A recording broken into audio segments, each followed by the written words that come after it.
NBC News Radio. I'm Michael Kastner.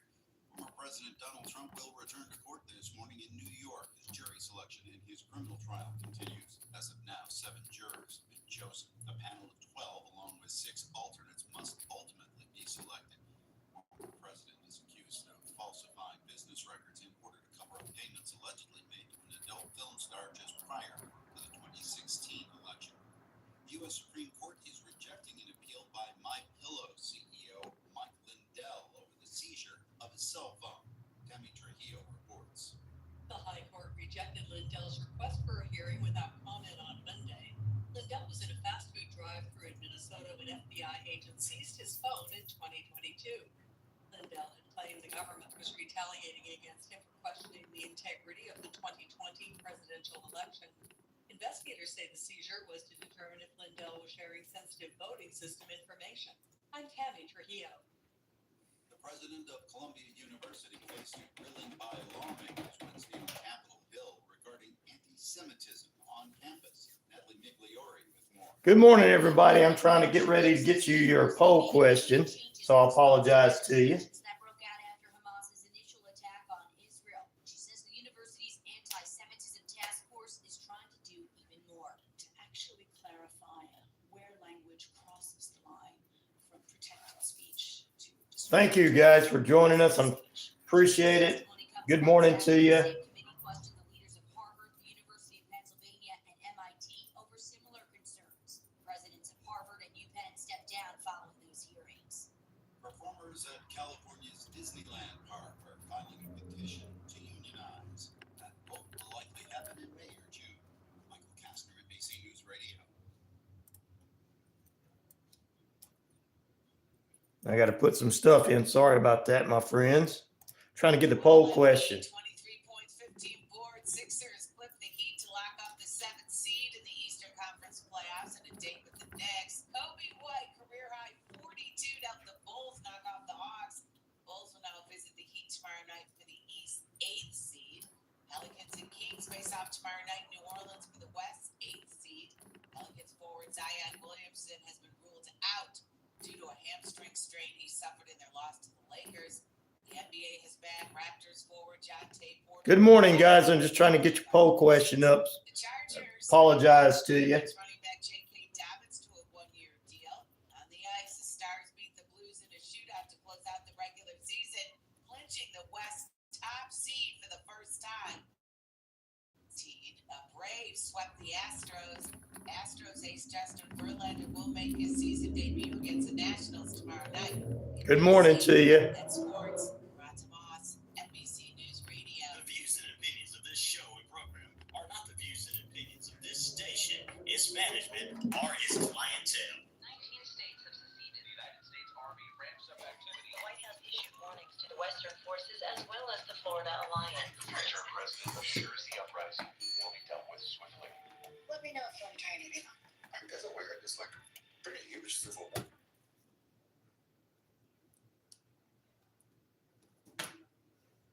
Like us? Good morning. Good morning.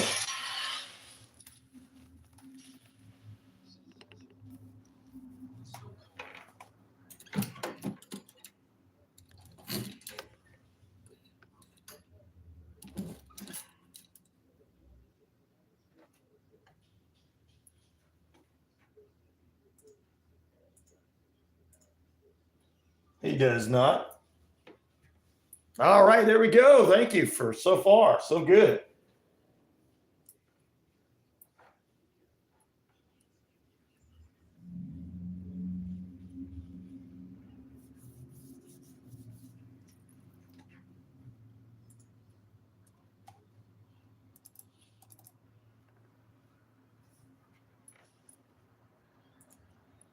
Good morning, good morning, good morning, good evening, good afternoon, and good night. It is that time once again to bring you the most electrified show on the radio all over the world, all over the stream and everywhere. Getting you up and at 'em, and where you're going is where you need to be.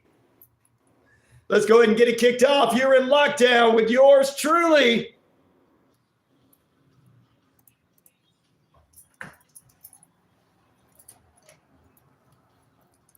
It's Rhino Radio Penitentiary. I'm your host of the most, the one, the only Ryan O'Neal, and of course,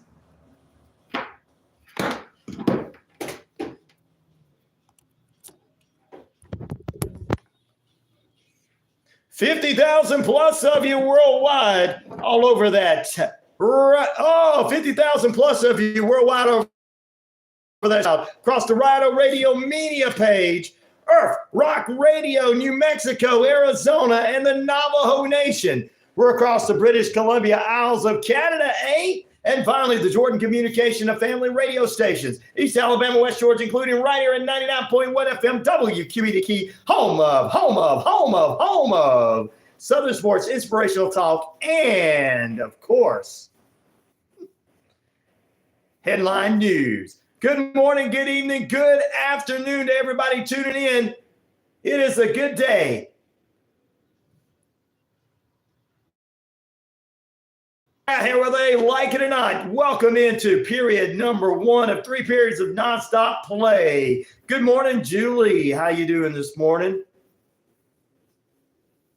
We appreciate you being with us this morning.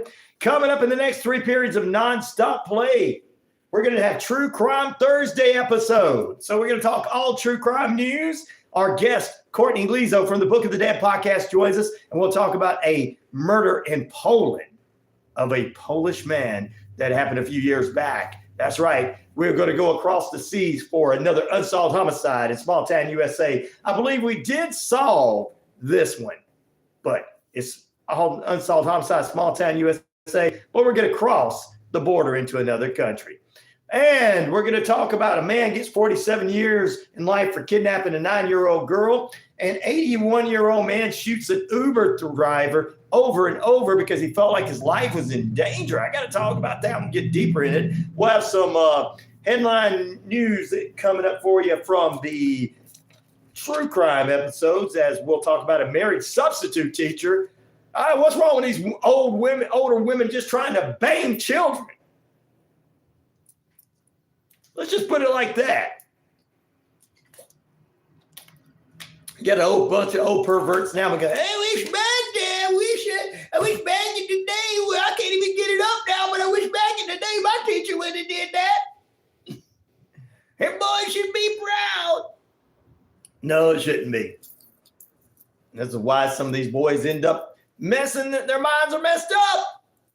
Just like the young ladies. No, anything. So we'll talk about that. And also this morning, VW joining the UAW, which is saving you guys. I know people don't want to hear this, but the reality of it is if these people continue to join these unions, at least there'll be jobs for you when AI takes over everything and robots, And no, you can't just go back to school and do something with it. So stop with the imaginary conspiracy theories, to Generation X and above. Stop thinking they know how the future is going to be because they're still stuck in 1994 or 1974 or 1968.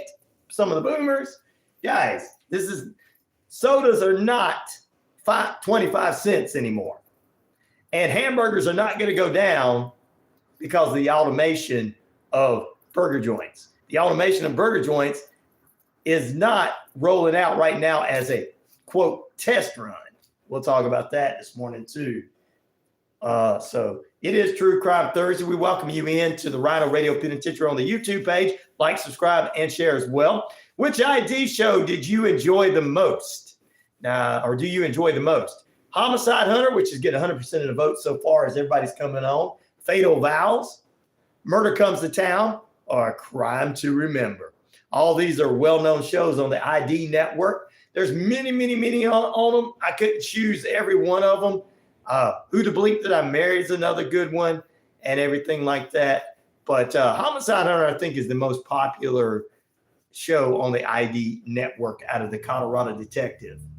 So we'll give your opinion on there or drop in there what you like. It's the poll question of the day on this True Crime Thursday. We will be talking with Courtney Liso in the final period. So let's go ahead and get everything kicked off. 20 minutes past the hour. Current conditions, ladies and gentlemen, it's saying we're at 54 6 degrees in the metro Atlanta and Atlanta areas. Your time and temperature brought to you by Active Pest Control, summer, winter, spring, fall. We don't care for those rodents, critters, or gooey things at all. Michael the crew can exterminate and lay the smack down for you. Let's go ahead and kick it off. Our first headline news story of the morning is VW workers in Tennessee began to a voting on this Friday, so they can join the UAW union election. Volkswagen in Chattanooga, Tennessee, plant is coming together to decide so they can make more money, get respected, and keep their jobs alive. That's the big thing about it. If it wasn't for Sean Fain and the UAW, there'd be so many people out there without jobs. Honestly. I'm going to respond to that in a minute. Results are expected Friday night, and if the vote goes through, there will be a union, and UAW will start working with VW workers in the Chattanooga, Tennessee area. And it's a super majority of the workers pledged to be on a petition to be a part of this situation. All right, Pete's with us this morning. Good morning to Pete. Julie's with us as well. Pete, he says, good morning, Ryan and Navajo Nation, as well as everyone else. Happy Thursday. I like that. That's pretty good. Happy Thursday. It's Tease Day to me. It's not quite the weekend, but the weekend is upon us. And good morning going out to Doug. Doug says, good morning. I've been trying to get in contact with you about your vehicle's extended warranty. Have a great day. Just wanted to make you laugh. Thank you, Doug. I appreciate that. You did, my brother. You did. I appreciate that. You really did. I shot that car, by the way, just to let you know. I'm not going to do it.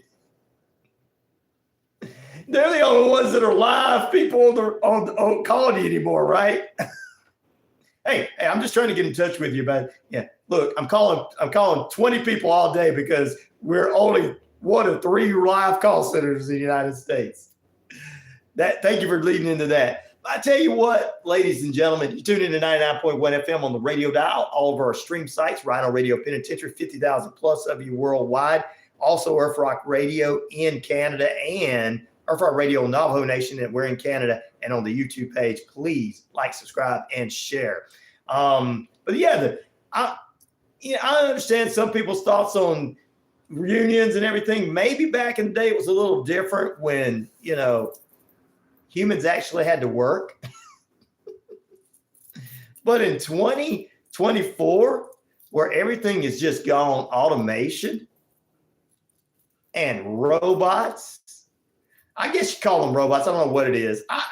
We all assume that it's robots. And you know what assume means, make an ass out of you and me. We all assume it's robots, but it's whatever equipment they create that looks like robot hands and everything. So I guess they're robots, okay? And then AI is taking over. I'm telling you right now from someone who sees all this, everybody's like, oh, it's easy. You can go get a job over here and you go get a job over here. What's wrong with these lazy people not getting a job? Well, the union workers are making sure they're keeping their jobs. They're making sure, like, look, I got families to take care of. I got a long mortgage to take care of. I'm not really big in this whole union thing, but if this keeps my job for a long period of time where I'm important and they can't get rid of me. What's up? How you doing? M16 for them boys. What's going on, big man? He says, how you doing? I'm doing great. How about you, brother? Hope you're doing good. Them boys. That sounds like the Briscoe brothers from wrestling. ABC. He's joining us on Thursday. Sorry, guys. His nickname is ABC from his buddy Jordan. Anyway, VW workers, man, this is why they're doing this kind of stuff, man. This is why they're making sure that they're coming in. Whether they agree or disagree with it, they just want to make sure they got a job down the road. Did arrive at it again. Thank you. But We got a lot of true crime stories we're going to get into in just a few moments, but it is True Crime Thursday. And Courtney Liso joins us in the final period from the Book of the Dead podcast. We talk about another unsolved homicide, which actually this one I think was solved and someone was arrested. It was at a poll ring. It's a very unusual situation. We'll talk about it. It's True Crime Thursday. Plus, we got our one and only poll question up there, and I'll ask in just a moment. Did I arrive at the end again? I mean, no, you're at the beginning, my brother. But I'm glad that these workers in Tennessee are like, hey, we got jobs, we got mortgages, we got families, we got things we got to take care of. I got kids who's got to go to school. I got to do this, I got to do that. What's up, Brino? What's up? So I'm glad that they're doing things for themselves. I really am. And I think that some of these people are jumping into some of these unions and stuff just to make sure they have jobs in the future, because right now, a lot of your call center jobs, you know, like, hey, when they say, hey, you don't have to come to work, you can work at home. Yeah, that's a way of keeping you from coming to the office to slowly, eventually say, hey, we don't need you anymore. And people don't believe this. They think I'm telling lies because their mindsets are like, you can do, anybody can get a job anywhere. I'm like, it's not what you think it is. Yes, it is. They get mad at some of these kids not getting jobs. I don't know why you don't understand. I don't understand why you don't understand. These old folks do that. And I keep trying to explain to some of my people my age and older, like, look, things are changing. It's not what you think. You can't just go out there and knock on doors like you used to and get a job. You can't just walk in because McDonald's, you can't expect your kids to go to work at McDonald's because they're starting to be automated. And no, McDonald's, Wendy's, and all that stuff, they're not automated and doing test runs, ladies and gentlemen. No, sir, I am not gay. We got another one trying to jump in here, but I have nothing against you if you are. So, but you probably say, I think lizard people are eating my kids. I'm sitting in my basement and I'm worried. I think I know what I was talking about. Do you have your participation certificate? I'm picking with you. You're picking with me. I'm picking with you. That's what it is. Nobody gets angry on here. We mess around, everybody. It's called picking. And most time people say things like that are usually love to get picked back at. Like, dadgummit, finally somebody wants to have fun. It's still all. But no, the reality of it is, I'm just trying to explain. There's some in Atlanta. There's some across the country. These are not test locations, guys. These are actual locations. Give it a couple of years. Next year and a half, mark my words, everything's going to be automated. And the food's not going to go down anymore. Because the CEOs of these companies already know they're going to pay big bucks for that Big Mac. Yeah. That sounds like Vince McMahon. They're going to pay big bucks for that Big Mac. Even though we fired everybody and we've got automation running everything, they're still going to pay the same price. Yeah, no, it's, you know. They raised the prices of giving these people $15 an hour jobs so that they can hire less people, because it wasn't the plan of never not paying all their people $15 an hour. It was a plan to go automation. That's why I say the UAW is working across the country with these mills and these auto workers and everything to ensure that these people have jobs. In the next couple of years, these will be the only live jobs we'll have. Because Sean Fain and his crew will be fighting for these people to have their jobs. And the auto industry will be like, how come we're the only ones having to pay real live people and everybody else has got robot hands doing all their work? Yeah, because unions that some of us didn't like in the first place, but now it's like, okay, maybe it's not a bad idea. Maybe that's not a bad idea. Keeps you having a job. But I'm telling you right now, everybody thinks there's not jobs left and right. If you've got a job right now, work your ass off and keep going. They can keep the Big Mac. I'll cook my own. I know. But this is never going to go down. Everybody thinks everybody's thinking because supposedly they raised the, I don't like it. You don't like unions? You may have to get with them if you want to keep your job in the future. Well, now you're a welder, so you'll probably have a job. Wait a minute. I see why Pete's saying he don't like unions. He's like, I'll be the only one coming into work. And you like to be there by yourself. Okay, I see what you're doing, Pete. You're like, please automate everything and just let me. You know what? The truth of the matter is, Pete and his 3 or 4 people that work, I don't know how many people work. I'm just going to say 3 or 4 people work in his group of guys are going to be the only ones that have jobs. Pete says, right. But will they give you a raise? But anyway, people think that that $15 an hour was just to irritate the mess out of us, right? It was just to irritate the mess out of people, go up on the price and just say, those people need to go to college and do something. Because back in 1968, that was the mind. Back in 1994, that was the mind. 2024, college is all on the internet, and they just give you a certificate. Like they used to just give GEDs out. Like they just give GEDs out. They just give college degrees out now. As long as you pay for it, they don't care. And I'm not talking about people that are studying butterflies.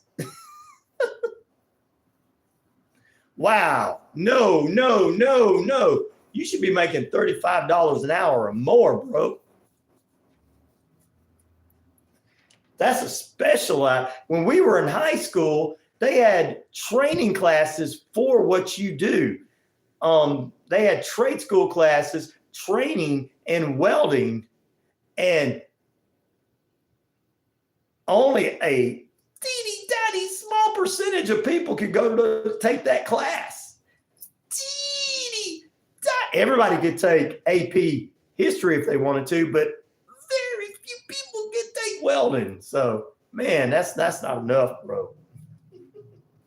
I'm just telling you, from someone who knows, whose father was in the construction business and did everything you could think of, seen it his whole life, know exactly the skills.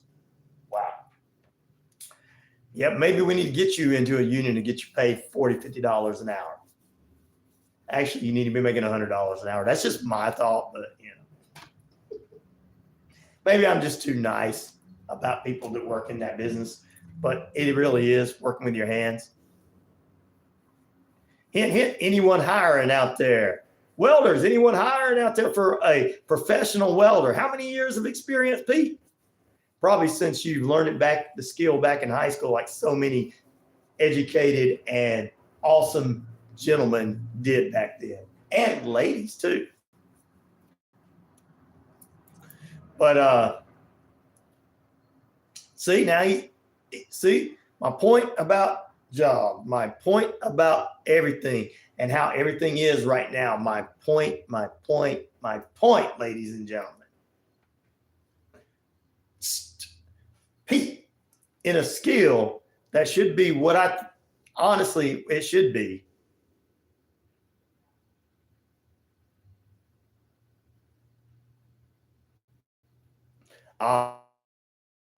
But in skills the way they should be, and all different types of things, ladies and gentlemen, just telling you. What he's making per hour is not enough, and nobody's making it. And this is why, and they even, but I'm just telling you, watch out. Automation's coming. CEOs have figured out they're still going to charge you $250,000 for a big, even though they don't hire anybody. And when the machine gets your hamburger wrong, who are you going to cuss out? Because the person in the back there is not going to come out and give you a free apple pie. It's not going to happen. Because they're not back there to do that. They're not back there. Well, they had classes in high school for what you do, bro. That's what I was saying. They have classes in high school because it's a skill that was taught there was trade schools. It was a skill that was taught way back in the day. So, and you got a skill that nobody else can, that very few people can do, I should say. So watch out for that, guys. I'm going to take a break. Oh, we got a few more things to talk about. It's True Crime Thursday. You're like, what? You mean if they go, they don't hire as many people, Ryan, they're not going to go back down to the Big Mac meal being $1.25. Nope, that's never going to happen. That was back in the 60s. They're not going to go back for it to be in $3 or $4 for a meal, supersized. Nope, that's not going to happen, guys. McDonald's, Taco Bell, and Sonic. I have Jeff checking online. Wow. The only people out there that's going to be making a little something probably going to be Uber drivers. So then they're going to have to lower the car prices so that most everybody can get a car so they can work. I do see Uber drivers staying Uber drivers, not Amazon, not all these other companies, because they're going to, like they're trying to do with truck drivers, they're going to automate their vehicles. Now, Uber is going to hire people. So maybe it's time to get a nice vehicle out there and start doing that, guys. As the robots make the hamburger wrong, you deliver it, and you're the one that's going to get cussed out. Why is there onions on my hamburger? I don't know. I just deliver. No. You take McDonald's and you tell them to give me a free apple pie. Look, there's nobody there. Back in a moment.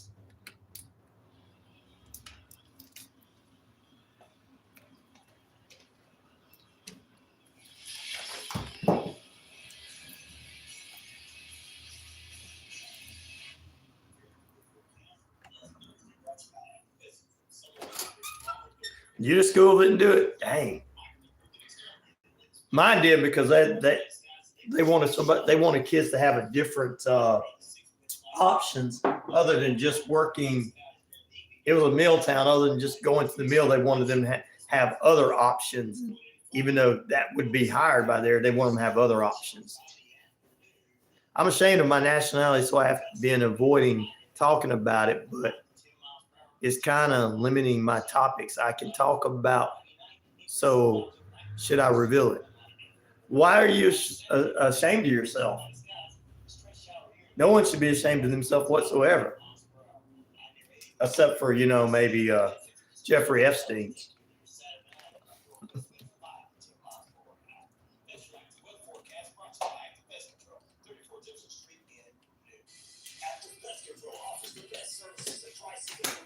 He wouldn't.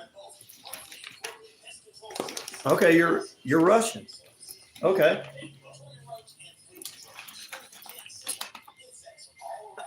I know you probably feel what's going on between is not everyday citizens' faults. It's like when China released the pandemic here in the United States, there were some people that attacked Asian Americans, and they had nothing to do with what happened over there. So citizens have nothing to do with what our elected officials do. So if that's what you're ashamed of, I wouldn't be. I heard you recently discovered a new COVID variant. A new COVID variant. Remember Omicron? This is called another COVID. Well, I think majority of you citizens, ABC, I think majority of people probably think the way you do. People don't, and the same way I think going on in Israel and Palestine. It's just the mainstream media and the clickbait media push it out here to make everybody hate one another. And they're trying to keep people like me from telling the truth because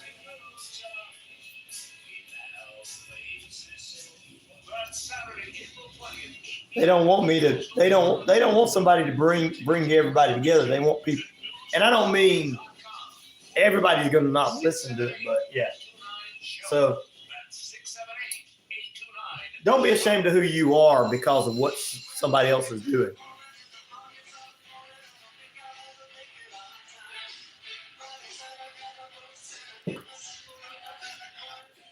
That's right, Pete. Tell him. Welcome back into Rhino Radio Penitentiary. Welcome back. It's True Crime Thursday. We got some true crime news stories for you. What ID show do you enjoy watching the most? All right, I've got a few choices up here. Homicide Hunter getting 89% of the votes. Fatal Vows, 0% of the votes. Murder Comes to Town got 11% of the votes. And A Crime to Remember, 0% of the votes. There's a lot, ladies and gentlemen, a lot of ID shows, but I only put about 4 of them up there. Homicide Hunter is one I enjoy the most. I do like A Crime to Remember. Murder Comes to Town is pretty good. Who to Bleep Did I Marry is funny. The Revenge of the Women stuff on there is unique as well. Hey, watching from Australia. What's up, brother? What's up, my friend? Let's see. AEMU 90. Okay.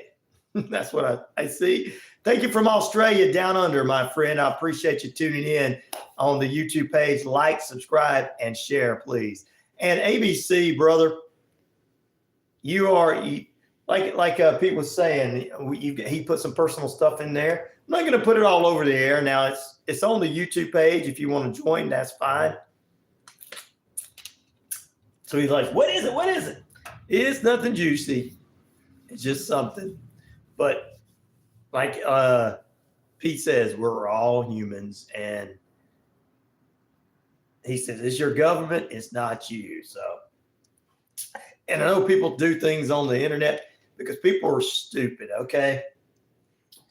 People are stupid because they're stupidly scared by things, my friend.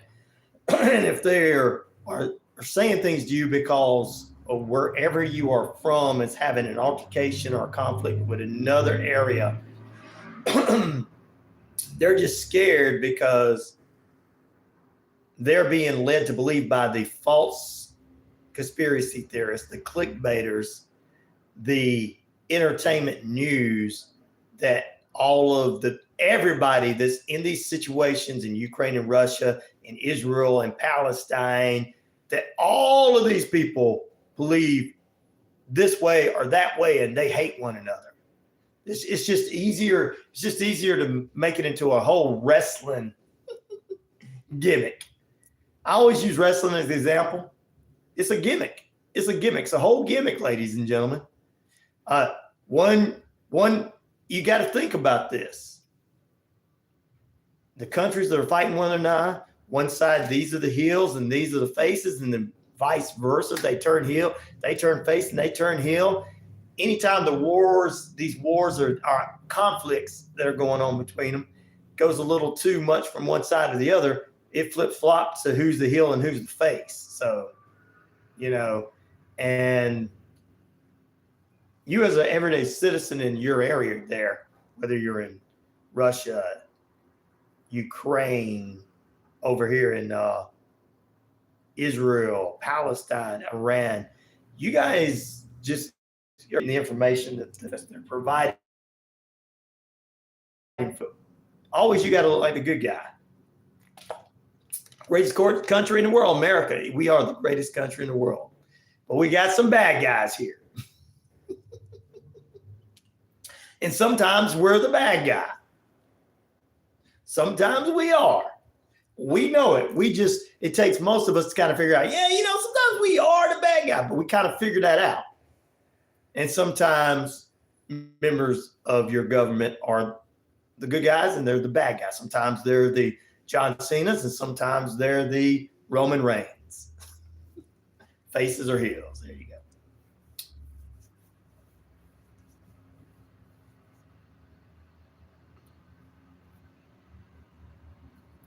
You live in a small area, kind of like Petticoat Junction. There you go. All right, we're about 15 minutes away from the top of the hour.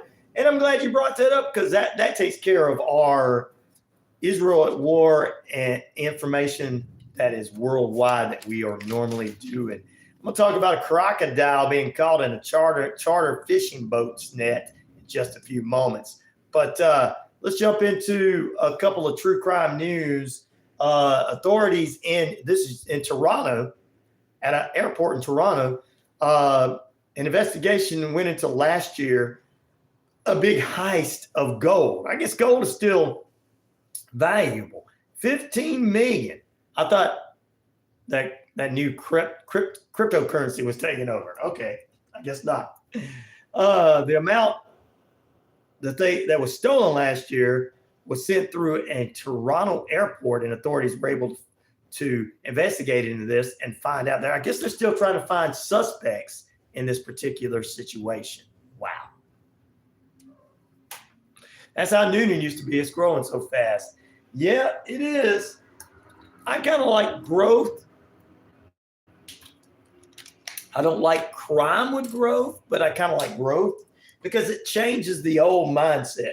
Having no 1968 mindset, 1994 mindset that everything's cancel culture and everything you say is right and everything else everybody else has said is wrong. It's just, you got to change. I mean, there's culture in our community from all over the world. There's variety stuff in our community from all over the world. And you got to have different cultures. And everybody don't listen to the same music, and everybody don't listen to the same programming, and everybody don't watch the same television shows. So why do we act like we have to dominate?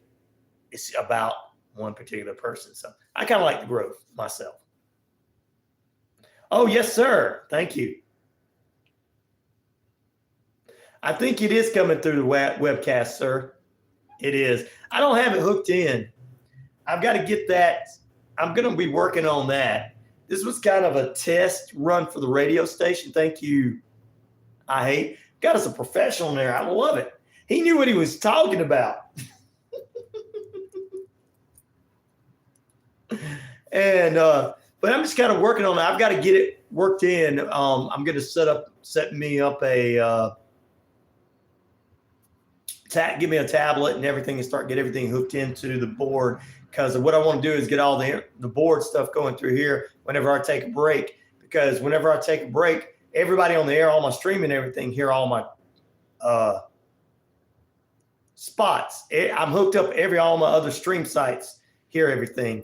But this is the only one right now on YouTube, and I was researching it yesterday on how to do it. But thank you. I appreciate it. I appreciate it, my brother. You knew somebody knew what they were doing when they came in there. All right. Let's do some true crime. We got some great true crime episodes. Do a little bit before we take another break. Gosh, I'm glad you were able to bring up some of that stuff. ABC, we appreciate you being with us as well. A 47-year-old man from New York has been sentenced to 47 years of life in prison after admitting to kidnapping and assaulting a 9-year-old girl last fall. His name is Craig Ross Jr. He's pleaded guilty to 9 charges in February for kidnapping the girl while she was riding her bicycle in New York City, and on September 30th. And hard for me to get into this when it's kids. Makes me just want to go and, this is the time you're hoping that you wish somebody's gun would accidentally go off. Anybody's gun would accidentally go off. whether it's some mobsters in New York City, whether it's a gangbanger, whether it's a person that legally has a gun, just towards this guy, nobody else but towards this guy. Whether it's some of those illegal immigrants that's up there doing something, whatever. This is the time you wish all that would happen to this guy. That's mean, Ryan. I know. She was taken while her family was on a camping trip, and Ross had held her captive for 47 hours. Police rescued her from an RV belonging to him in October 2nd, a few days later. In a plea deal, he admitted to assaulting the girl. On Wednesday, a judge sentenced him to 25 years to life in prison for kidnapping, first degree 22 years life for predatory acts against the child, and more. He also issued him 100 years order of protection for the victim. Sad situation. We're going to take a break. Back in a moment, ladies and gentlemen. It is a True Crime Thursday. You're tuned in to Rhino Radio Penitentiary. You're in lockdown on 99.1 FM WQEE on our stream. You're on our YouTube page. Like and subscribe and share there. You're on 50,000 plus of you on the Shoutcast. You're on the Rhino Radio media page. Surf Rock Radio out in New Mexico.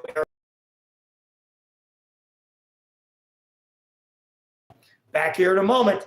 What ID show do you enjoy watching the most? 82% of you say, hey, I love Homicide Hunter. 0% of you say you're into Fatal Vows. Nobody wants those. Murder Comes to Town, about 9% of you liking that. And also A Crime to Remember, 9% of you like that as well. There was many shows to choose from, but I chose these 4. It's True Crime Thursday. We've got our guest, Courtney Liso from the Book of the Dead podcast, coming up in the final period.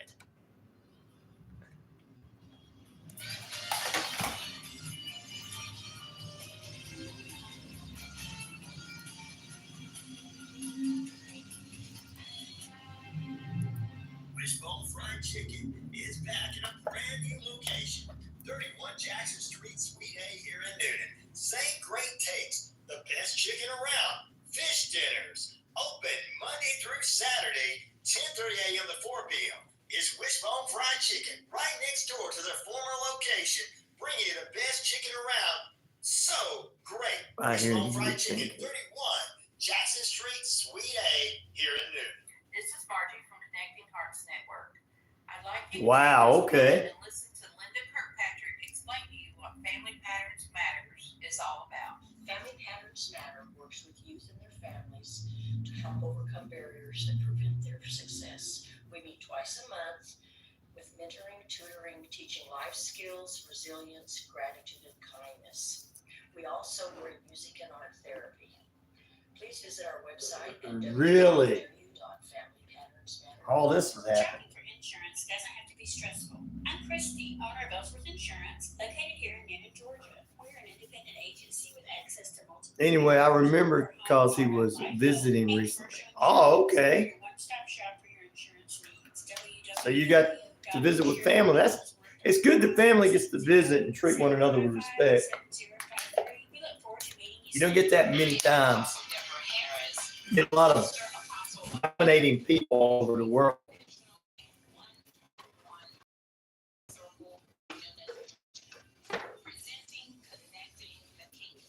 Connecting kingdom citizens, kingdom businesses, and advancing the kingdom of God in this hour. Join us each Tuesday at 10 o'clock a.m. with guests who are sharing their faith, business, and ministry. Hi, this is Mark Suriano, asking you to tune in to Let Go and Let God every Sunday at 9:30 a.m. right here on WQEE. We help those who are struggling with their faith or have doubts through discussion, inspirational stories, and contemporary Christian music. So tune in to Let Go and Let God Sunday mornings at 9:30 a.m. right here on WQEE.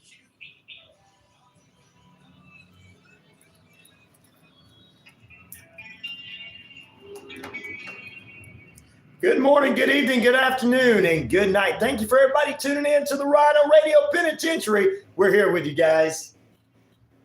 And we appreciate you being with us on YouTube as well.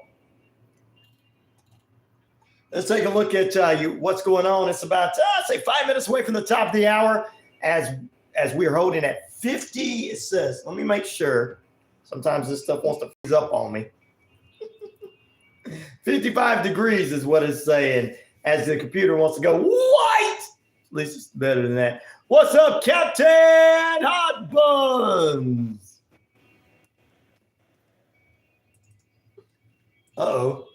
How you gonna get to do these news stories here? I got to do the story on an 81-year-old man that shot an Uber driver because someone a scammer called him. We're going to talk about scammers. It's True Crime Thursday. It's all coming up in the next period.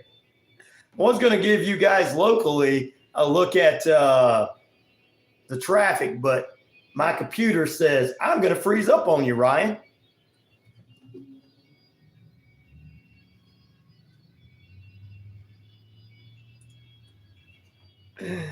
Oh, no, it didn't.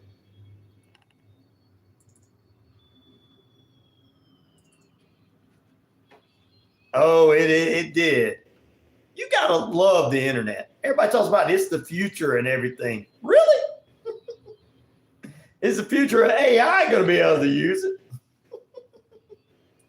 Time and temperature brought to you by Active Pest Control. I forgot to tell you that. Summer, winter, spring, fall. We don't care for those rodents, critters, or gooey things at all. Michael the Groot can exterminate and lay the smack down for you. Oh, yeah. All right, ladies and gentlemen. It's time for us to dive into it. Traffic for you in the Atlanta area. Cobb County, there's a crash on Windy Hill Road. That's up to another 30 minutes. Hall County, there is a crash, I-985 southbound right before Friendship Road, exit 9. Both lanes are blocked there at the time. That's going to close up to about 8:30 Eastern Standard Time this morning. No traffic issues in Bullsboro, on Bullsboro, Lower Fayetteville Road, or even Popular Road this morning. Nothing, I'm not seeing anything this morning. Heading into downtown Jackson Street, picking up a tad bit. Head down Interstate 85 southbound, Hogansville and Granville looking good. LaGrange all looking fantastic on Moody Bridge Road, Lower Fayetteville Road. Moody Bridge Road as well as New Franklin Road there and Commerce Avenue. Head on down into West Point, looking great. Get off the exit there. Exit 79 in Valley closed down for the next 6 months for construction because they got a lot of construction going on. Yeah, just make it hard on the folks there. That's what's going on with your traffic. All right. Traffic brought to you by Southern States Bank. Southern States Bank, East Alabama, West Georgia's banking needs, personal and business. Fantastic. If you need a bank to put that savings in, you'll have a banking needs for your bills and a savings account for those bills down the road. Yeah. And if you want to utilize that for vacation and then not pay your bills, that's your choice. But that's what a savings account is. Save money for a rainy day. And Southern States Bank, making banking easier. Well, Grandma used to do it this way. I don't know. People have to learn.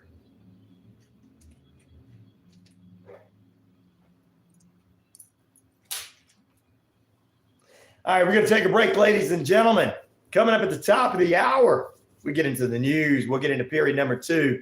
What ID show do you enjoy the most right now? 85% of you are saying Homicide Hunter. 0% say Fatal Vows. Murder Comes to Town and A Crime to Remember. Both shows have 8% of the votes in the poll question. Please vote in the poll question. Like, subscribe, and share this page. Let everybody know that Rhino Radio Penitentiary is on the air. Stay with us.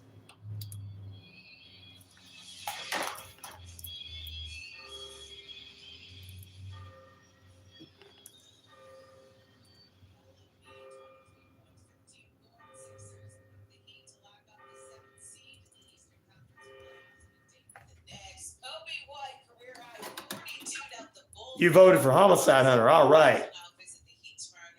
I think most people like that show.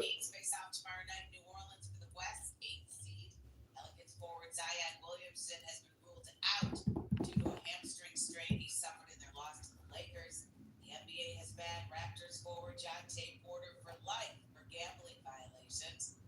Chargers signing former Ravens running back J.K. Dobbins to a one-year deal. On the ice, the Stars beat the Blues in a shootout to close out the regular season, clinching the West top seed. Oh, the chapter podcast. That's cool. 16. Braves swept the Astros. Astros ace Justin Verlander will make his season debut against the Nationals tomorrow night in D.C. That's sports. Rats of Oz. Well, I like those. A lot of those shows are very interesting, for sure. ABC News Radio. I'm Michael Castor. Former President Donald Trump will return to court this morning in New York. Jury selection in his criminal trial continues. As of now, 7 jurors have been chosen and 12, along with 6 alternates, must ultimately be selected. Former president is accused of falsifying business records. He says he likes horror movies. Okay, is that why you like Living in Noonan? I'm just kidding. U.S. Supreme Court is rejecting an appeal by My Pillow CEO Mike Lindell over the seizure of his cell phone. Mr. Dio reports. The High Court rejected Lindell's request for a hearing without comment on Monday. Lindell was in a fast food drive-thru in Minnesota when FBI agents seized his phone in 2022. Lindell had claimed the government was retaliating against him for questioning the integrity of the 2020 presidential election. Investigators say the seizure Yep. was to determine A lot of people do get into. system information.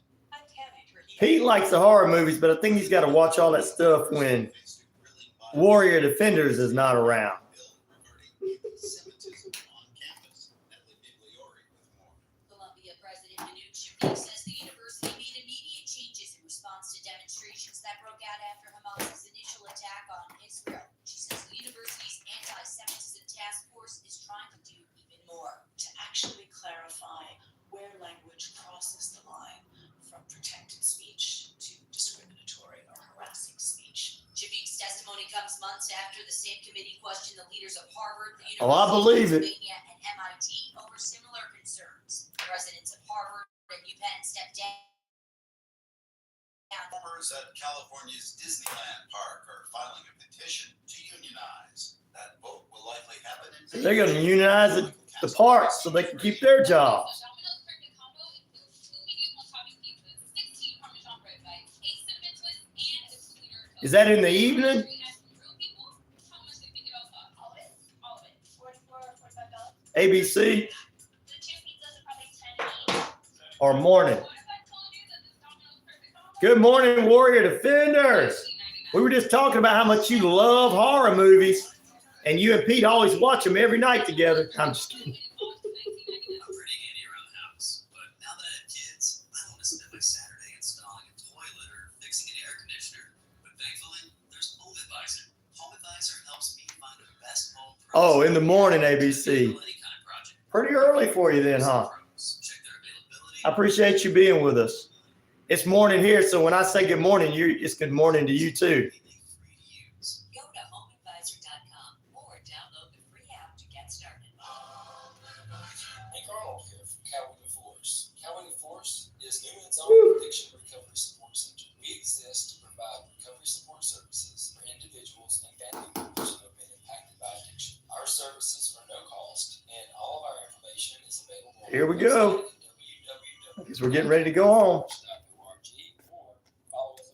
Wishbone Fried Chicken is back in a brand new location, 31 Jackson Street, Suite A here in Newnan. Same great taste, the best chicken around, fish dinners. You don't put enough of this stuff in it. You put too much in it, it's too.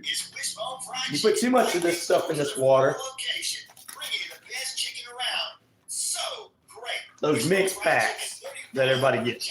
You put too much in there, it's too. Ugh. You don't put enough in there, it still tastes like colored water. I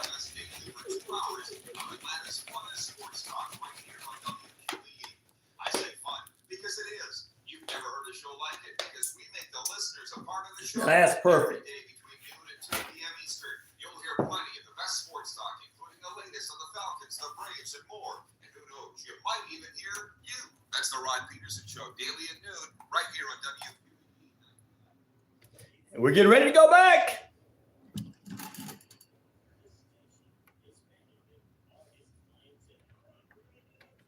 Okay. Okay.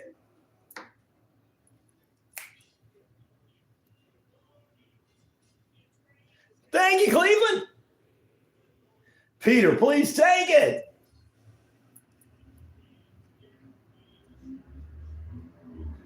Quack. Way to go, Quagmire. Oh, Joe, wow.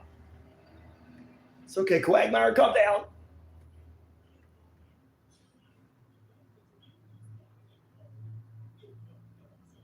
Oh, we're not done yet there, my friend. No way, Stewie, you're right.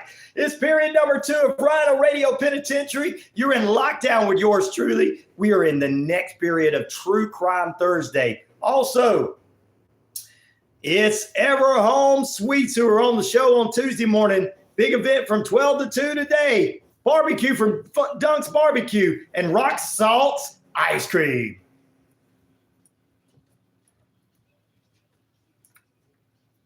It's Rhino Radio Penitentiary. I told you I'm your host, Ryan O'Neill, of course, and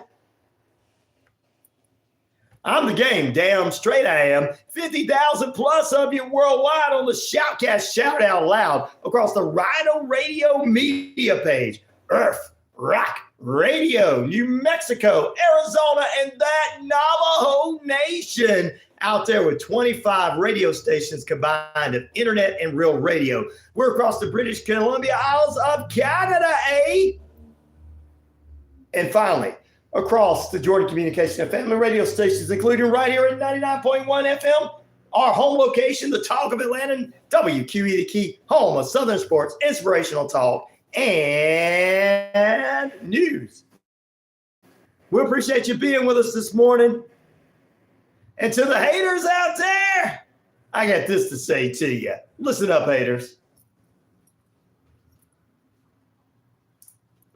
I am the man around here, whether they like it or not. I want to thank all of our listeners on YouTube as well. Like, subscribe, and share. The same color wall in his studio as Jordan has in his home. Oh, Jordan's a bright man. And this is called Jordan Communications. So I guess all Jordans kind of think alike, huh? The same color mindset. All right, ladies and gentlemen. The Jordan you know, the Jordan I know, they think alike. All right, which ID show do you enjoy watching the most? 85% of you like Homicide Hunter. I'm with that. 8% of you saying a murder comes to town. I watched that one too. A Crime to Remember.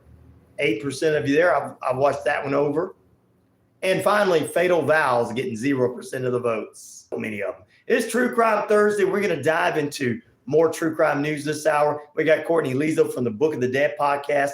Coming up next hour, we're going to dive into what's going on with her. We're heading to Poland with her next hour. So we'll get into it. Let's do some headline news for you right quick. Or I'll just give you some news you can read for yourself on the WQEE page. Authorities arrest 9 in the Canadian gold heist at the Toronto airport we were talking about earlier. Alaska Airlines experiences an hour-long ground stoppage over software issues. Minor damage report after a 6.6 magnitude earthquake hits Japan. Kigo in Japan's not on with us this morning. So I hope wherever she's at, she is fine.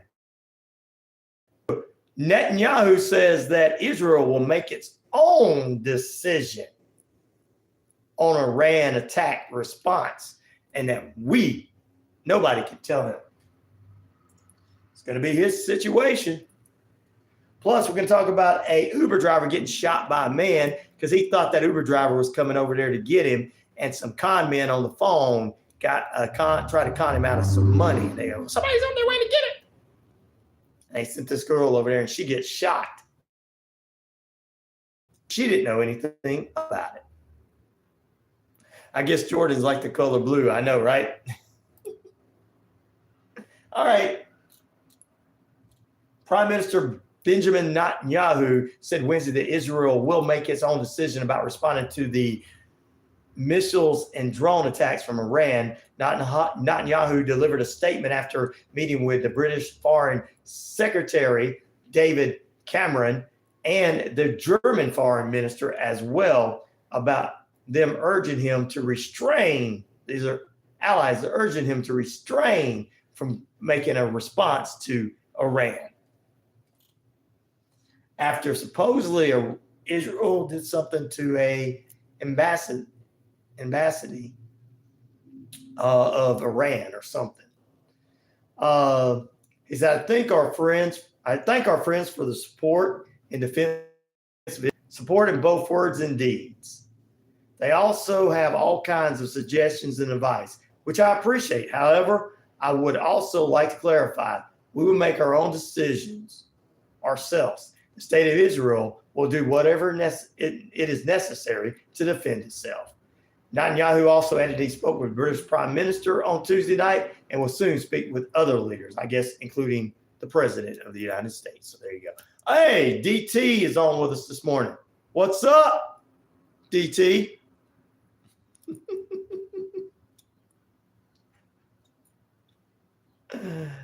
I got Donald Trump 98 on with me this morning. He says he's the real Donald Trump. I'm not sure. You're supposed to be in court this morning, so. But I had him and the so-called real Biden on here arguing one morning. Told you how popular my show was. Everybody's like, no, you don't need to be doing that show anymore.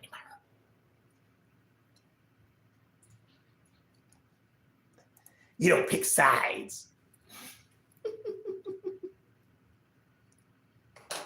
How terrible of a human being am I for not picking sides?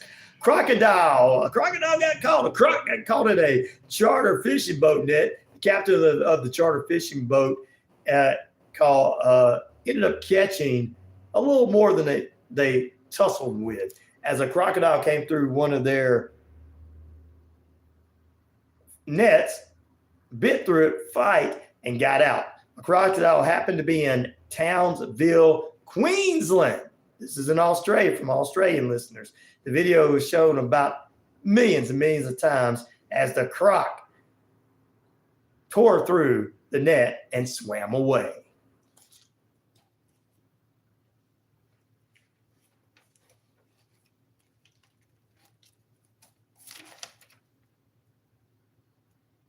Well, ladies and gentlemen, good morning. Thank you very much. I got my phone under the court desk, sir. Oh, okay.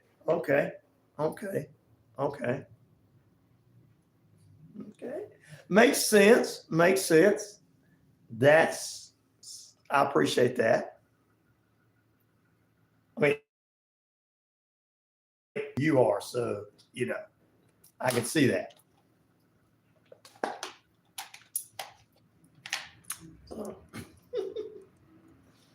What other headline news do we have for you? We're going to get into some 15 minutes past the hour. Current conditions, 56 degrees now under beautiful sunny skies in the metro Atlanta area of Noonan.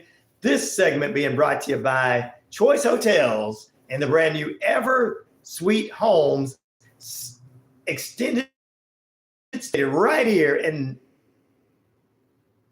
Noonan, the second ever from Choice Hotels, having the grand opening from 12 to 2 today, right over there. I think right behind where the Walmart is and everything. You guys be a part of that. They're going to have food from Dunk's Barbecue. They're going to have ice cream from Rock Salt. They're going to have a young man that is an Alan Jackson impersonator performing Alan Jackson's greatest hits from Chattahoochee all the way to, Little Bitty to, small town, everything. So he'll be there today. So they're opening up today, and they're having like a walkthrough for so many people to see this. So make sure you guys are part of that from 12 to 2 today. All right. Warrior Defender says she will be in Cartersville and Woodstock teaching self-defense classes at their Walmart Health Center to the community. So there's a few great things going on in the community. Now, your time and temperature has been brought to you by our friends at Choice Hotels Ever owns this out. Beautiful sunny skies out there. I'm just into it. We're going to get into, but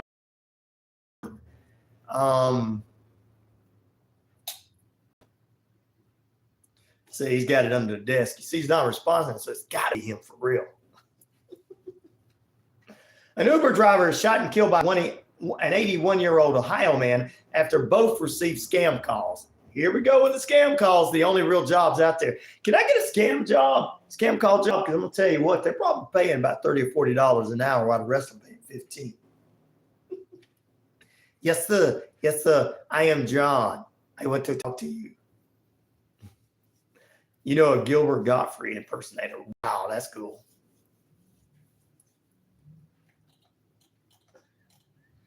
I've seen videos like this before, scumbags being taken down by unions. An 81-year-old man has been charged with murder after allegedly shooting an Uber driver over and over who thought she was picking up a package from the man's house.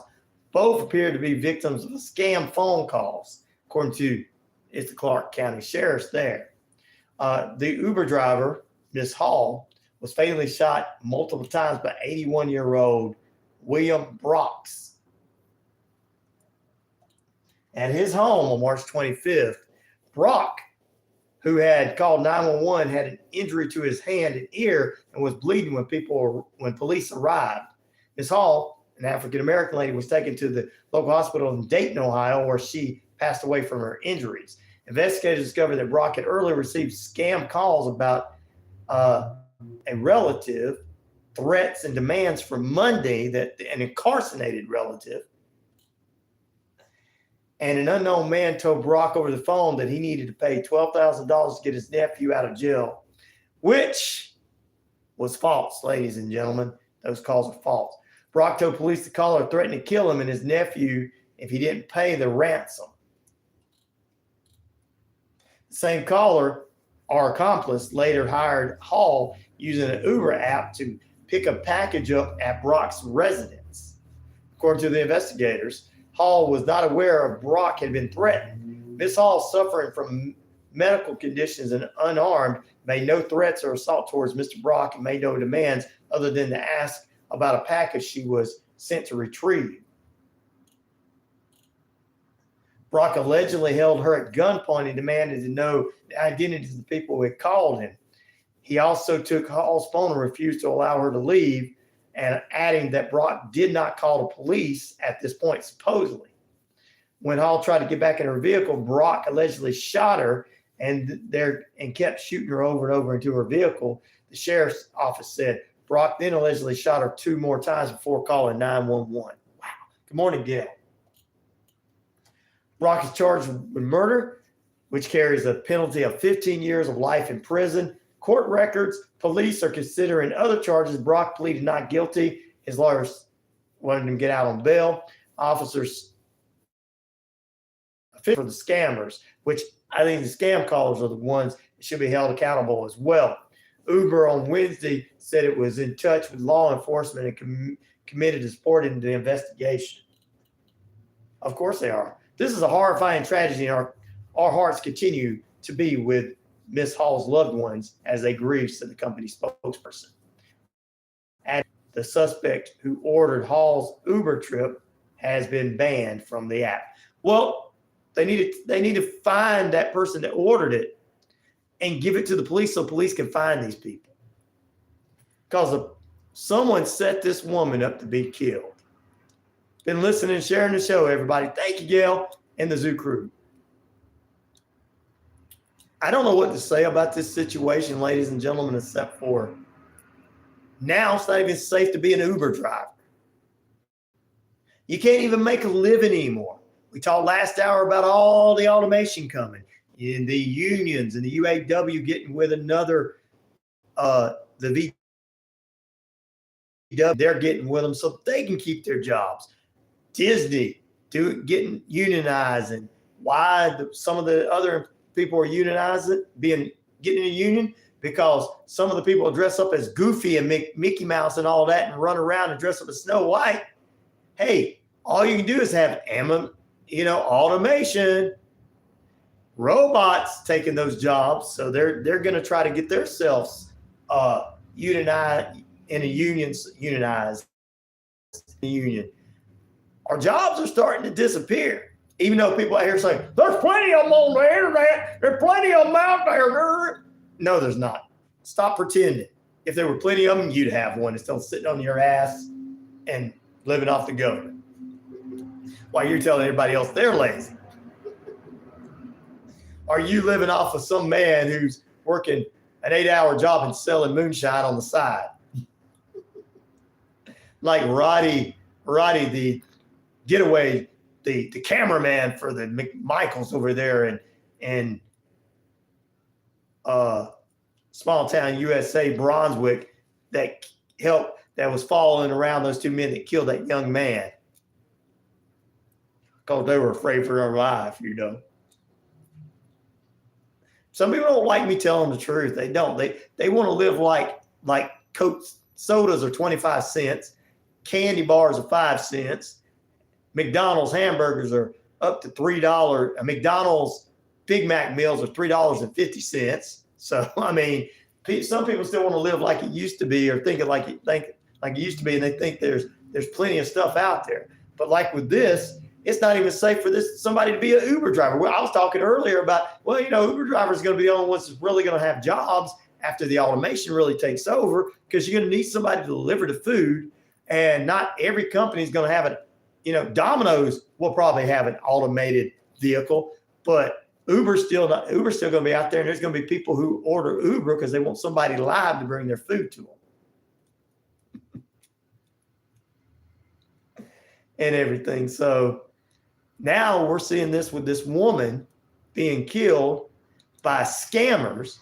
And the only real jobs out there are the scammers and the telemarketers. They're the only ones, ladies and gentlemen, the only ones that have jobs. ACDC, who made who? Who made you? But honestly, they're the only ones out there with jobs right now are the telemarketers. They're not AI yet. You try to call your local cable company, you're going to go through 12 different AIs before you can try to find a person, if you can talk to a person. But buddy, they'll cut that internet off in a minute if you're a day late and $1 short. No, I'm just kidding. They don't do that. That's an old saying, a day late, $1 short.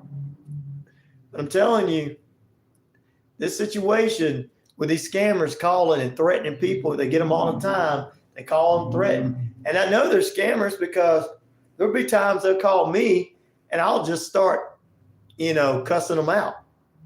Right? Or, making them angry to where they start cussing, I should say. I can't just argue with them. No, sir. F you, sir. F you, sir. And they hang up. I'm like, I guess in those call centers, in some of those call centers, their supervisors don't get them. Okay. Now, David, you said your name's David, but I don't know whether it's really what your name really is. David, how did you handle? Did you handle that customer properly? Yes, sir. I cussed him out. Good. If a customer does not believe your scam, cuss them out. That's training. You see, Dave's been here a long time. He's made a lot of scam calls. He scammed over shooting an innocent woman. He's the employee of the month. By the way, we're bringing in Popeye's chicken for him today. And an Uber driver's bringing it to us. Don't shoot that Uber driver.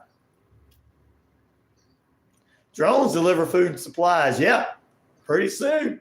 Well, Domino's has already started that in some areas. And like I told you guys earlier, this is not a, quote, test run for automatic vehicles delivering test run for McDonald's and Wendy's and all that being automated. It's not a test run whatsoever, ladies and gentlemen. It's being marketed throughout the country. And in the next couple of years, you'll see less people working there. And your hamburgers are still going to cost the same as they are now, maybe even more. So getting rid of somebody's job is not going to make your food go down.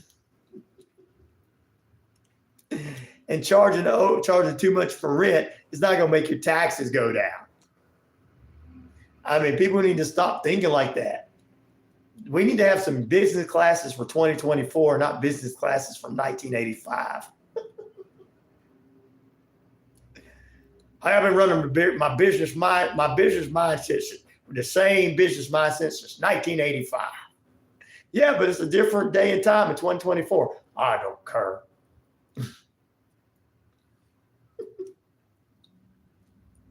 But I'm telling you, mark my words. Nobody wants to believe this. Mark my words. Tell me when I'm telling lies. I've been telling you guys this other things for a long time. I told you about the clickbait. I told you about the entertainment. Now you're starting to see all that. I'm telling you the same thing now with the AI. What's up? Money. Them burgers are costing too much money, BK. They'll still cost too much money. Be like Pete. I'm like Pete. I'll just make my own.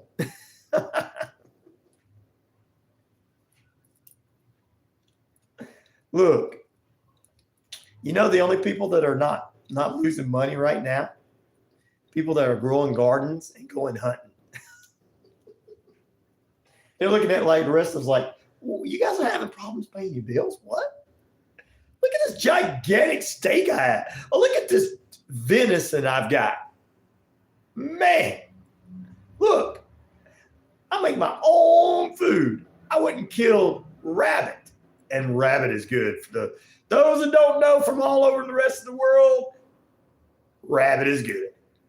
Bugs Bunny is good. I mean, what's up, Doc? You're going on my table. See, Elmer Fudd was not from the South. He must have been from somewhere else, okay? Because Bugs Bunny would have been shot, stuffed, and ate a long time ago if that would have been a Southern guy. Tell me when I'm telling lies. You know this, Pete. You know this, PK. You know it. What about homeless? Homeless ain't spending money. Yeah, no, they're not spending money. You're right about that. But I'm telling you, all this stuff's going on, but I can't sit here and look at this news story and go, there was 2 victims in this news story. The guy that was scared, the 81-year-old man that was scared half to death, that thought he had to see, this is not somebody who was just shooting somebody because he didn't like them, or they came up on his land and he didn't like them, or the way they looked. This was somebody that was asking questions over and over to her. Why are you here? Who sent you? Where are those guys at? He was scared half to death because somebody threatened him, threatened his grandson, threatened him for a certain amount of money that he didn't have. And then this poor woman, she was sent there without the knowledge of knowing. She was just thinking she was doing her job like she did every day. She just got done picking something up before that. And then, so 2 victims. And what they need to do is find these scam callers and arrest them. We need to shut down all these scam telemarketers. And of course, yeah, then we wouldn't have no real jobs, but in the call center world, but who cares? Everything's AI now. Those people are dangerous. I tell you, they are. That's who needs to be made an example of in this situation. They need to be charged with homicide, first-degree homicide. Just talked about phone scams money. Yes, you did on Strikes Back. You did on Monday's show. Go back and re-listen to that, guys. You can listen to it on the WQEE key. It's on this page right here on the YouTube page. It's downloadable on Spreaker and everywhere as well. It's a dangerous world out there when the future jobs that we're probably going to have, which is Uber drivers, Uber and Lyft are going to be able to employ a lot more people as AI takes over a lot of these jobs. It's dangerous. So I think when filling out this information, we're going to need to make sure that you call ahead. Hey, did you call for a package to be picked up.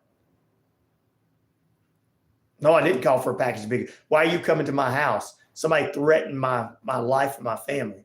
Then you're like, well, sir, I'm not coming there then because I don't know anything about it.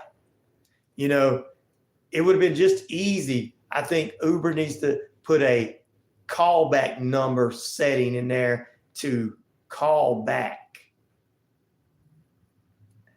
and everything.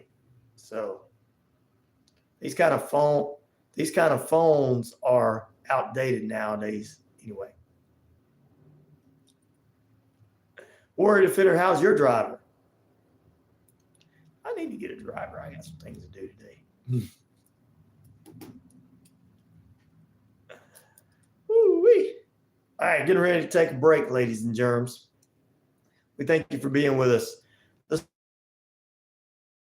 This morning, I have our good friend Courtney Liso from the Book of the Dead podcast. She'll be joining us. I don't want to say their name. Say their name, say their name. Say their name, say their name so that we can get it. Their driver, say their name. What ID show do you enjoy watching the most? 81% of you say Homicide Hunter. 0% say Fatal Vows. 12% say Murder Comes to Town, and 6% says A Crime to Remember. That's our poll question this morning on the Rhino Radio Penitentiary. Back in a moment. Stay with us. We got a lot more to talk about, some more true crime news just for you. We'll talk about a teacher-student relationship out of Nebraska. Yep. Doesn't seem too strange in this situation. We'll talk about it, plus a few other things coming up after the break. So stay with us. More on the way as the Rhino Radio Penitentiary. Rock so! Are you ready to rock with me? Are you ready to rock with me? Hope so.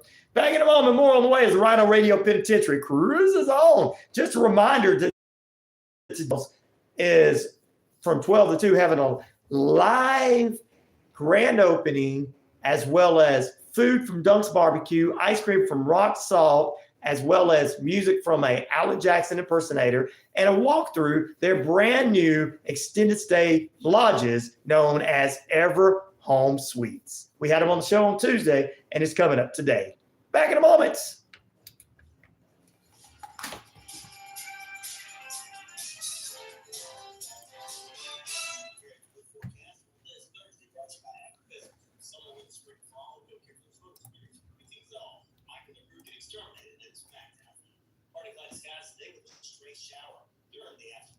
Yeah, it's kind of what it is. You're right, ABC.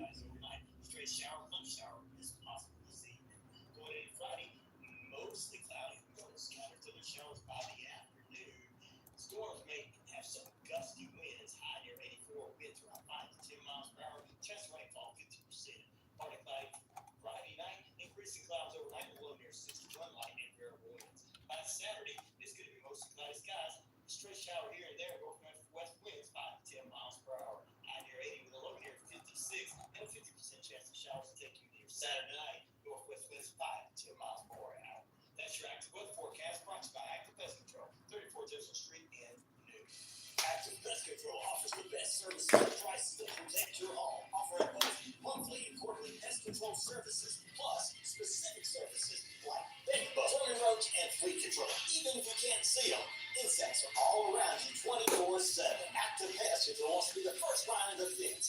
Active Pest Control, repair, bond, best termite coverage around. Active Pest Control, 34 Jefferson Street, Newton, 770-954-9941. Tune in Thursday a.m. to 10:30 to listen to the Sustainable It's no problem. Radio Show.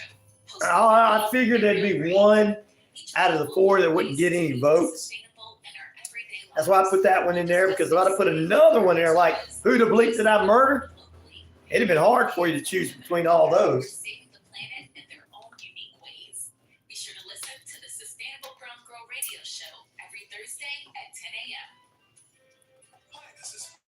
Votes just help the algorithms or whatever it's called, algorithms of my page. That's why I do them every morning. Discussion, inspirational stories, and contemporary Christian music. So tune in to Let Go and Let God, Sunday mornings at 9:30 a.m. right here on WQEE. Algorithms. Yeah, whatever it's called. Hello, everyone. This is DJ Commando of 25's a Fair Radio Show, where I play all kinds of 25s. You're listening to WQEE 99.1 FM. Oh, yes, you are. Welcome back in, ladies and gentlemen, boys and girls, children of all ages. Rhino Radio Penitentiary presents True Crime Thursday. If you're not down with that, I got 2 words for you. So what? All right, we'll try to tell you. I didn't get a chance to even see what happened on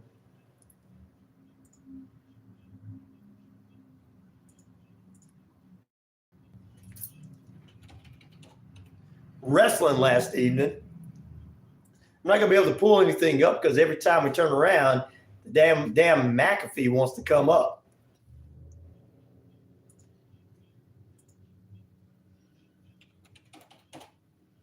But this is True Crime Thursday, so we're going to keep the hits rolling. And I mean the hits rolling.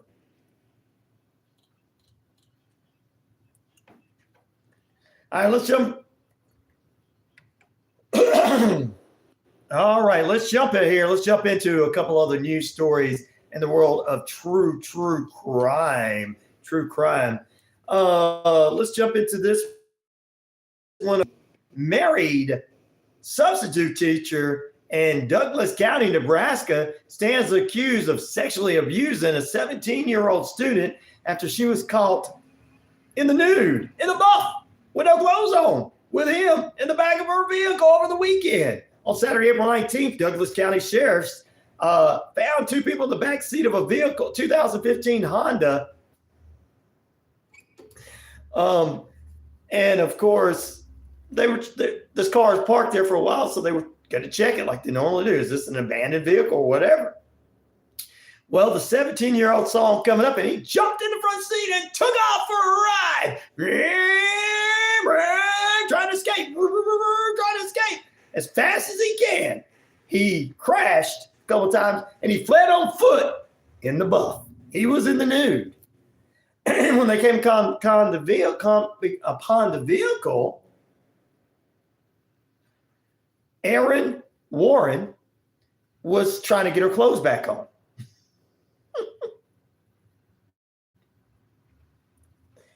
She was trying to get her clothes back on.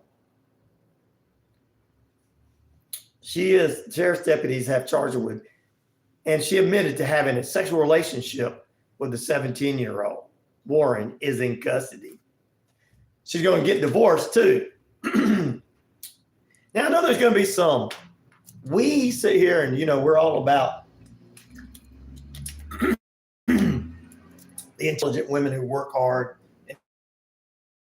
We are not about women who live off men, women who think men are supposed to take care of everything, or women who blame men for why they're going out and having relationships. Good morning, Sheriff. Thank you for being with us. We're not for this. What she did, this Erin woman, cheating on her husband with a 17-year-old student. She's a substitute over in Nebraska. I mean, I know some people's like, here's Nebraska, but it's disgusting.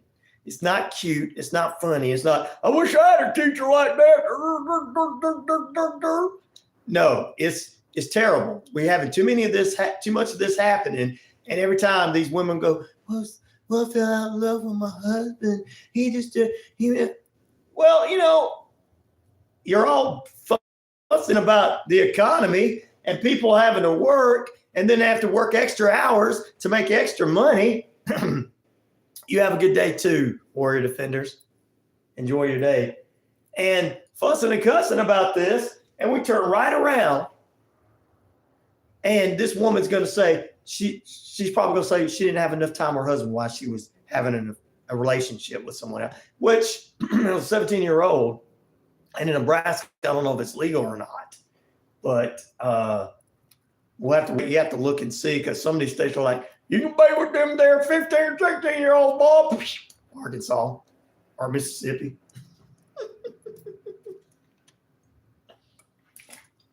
But still, it's a sick situation for this, and a sick situation for our society just to accept it. If it was a substitute teacher male in his 20s, I don't know how old she was. They didn't tell her age. But he was running around a 16-year-old. We'd all want to throw the book at him. We didn't want to throw the book at these women. We don't want to say that it's all right for them to do that. All of their husbands were not paying attention to them. Husband's not paying attention to him because his ass is having to work and pay all the bills. And she's substitute teacher. Instead of getting a full-time job, she's doing a part-time job. She ain't helping at home. They don't got kids. Get off your butt and help each other. Be like the millennials. They all work. We talk about, well, they're stupid and they don't understand this, they don't understand that. Old girl that is living off her husband. She's helping him. I have it. 17, that's 2 years younger than me, 19. That is just way too young. It is. Well, also it causes mental problems that people don't understand. People want to sit around and go, oh, it's all right to do whatever you want to do. It's all right. I mean, when you watch Little House on the Prairie and you see that Almanzo on there's 21 and Laura's 16, but in real life she was 13 or 14 and he was 24, 25. There's a mindset that these young people have. Okay. It's not, that young man was not quite ready for he was ready for fun. He's not ready for a relationship. Or what if he got her pregnant like the Mary Kate woman years ago? That kid was messed up. He ended up getting back with her when he was old enough, when she got out. And I guess they had 2 daughters together. But then as he progressed, as he grew older, he started thinking, well, what if somebody did that to my daughters that young? So he starts seeing that the situation he had with the person he supposedly was with was wrong. Everything I'm saying is disturbing, but it is true. But people don't want to sit back and say, hey, I won't, no. Ignore it. And we got too many of these teachers and substitute teachers running around with students. And like I said, all this woman's probably going to end up doing is trying to blame her husband because he's having to work too much and he's not spending enough time with her. But then when he's not making enough money for her, he's not good enough for her.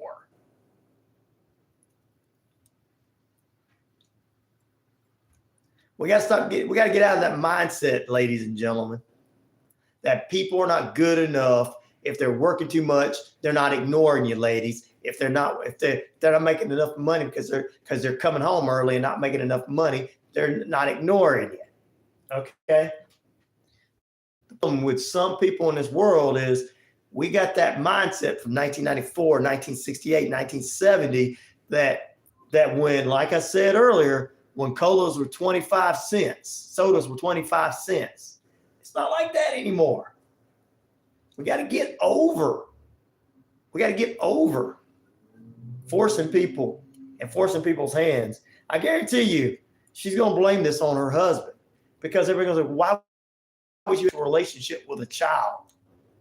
Well, me and my husband were just not getting along. That's what she's going to say. When this comes to trial, you wait and hear this. Just wait and hear to what's going to happen. Wait and hear to what's going to happen. Just wait. Just wait. And there's going to be people out there that's going to defend her and say, well, I understand. No, you don't understand. We need to learn not to defend her, just like we don't defend Casey Anthony, or whatever her name is. Casey Anthony, yeah. All right, another news story. That one was disgusting.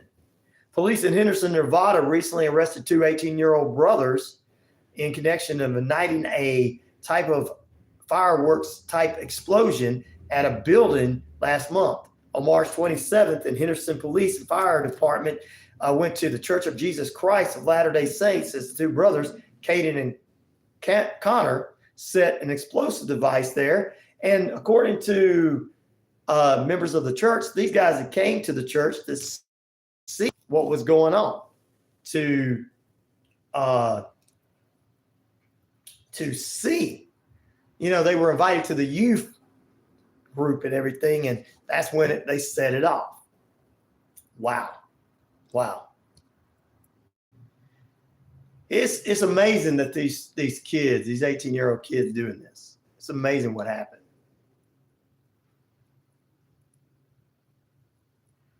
I love that movie. Yes, Happy Gilmore. Thank you for asking. I knew he wrote it. Yep, he wrote a lot of them. But there you go. That's some true crime for you. We're going to take a break. Come back, a few more newsworthy notes and true crime notes as we could prepare for Courtney Liso coming up in the final period of play. I'm injecting some truth into you. I'm injecting the truth into you. It's the shock therapy of the morning. You're into the Rhino Radio Penitentiary in lockdown. What ID show do you enjoy the most? Homicide Hunters got 82%.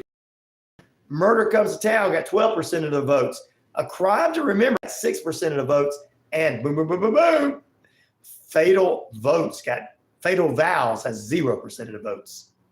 Shoot, GM is back in a meeting again. What? Tell him I said he needs to be listening. I can make him more productive if he listens.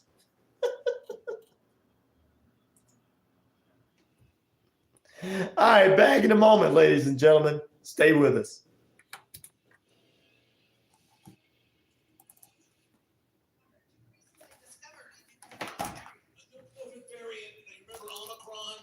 This is called another color. The first one. Okay. It's Saturday Night Live, April 20th at the Coastal Grill, formerly House in Roswell, featuring comedian Jim Gossett from the Rob Carson National Radio Show. Jim Gossett is the finest conservative political satires in the country.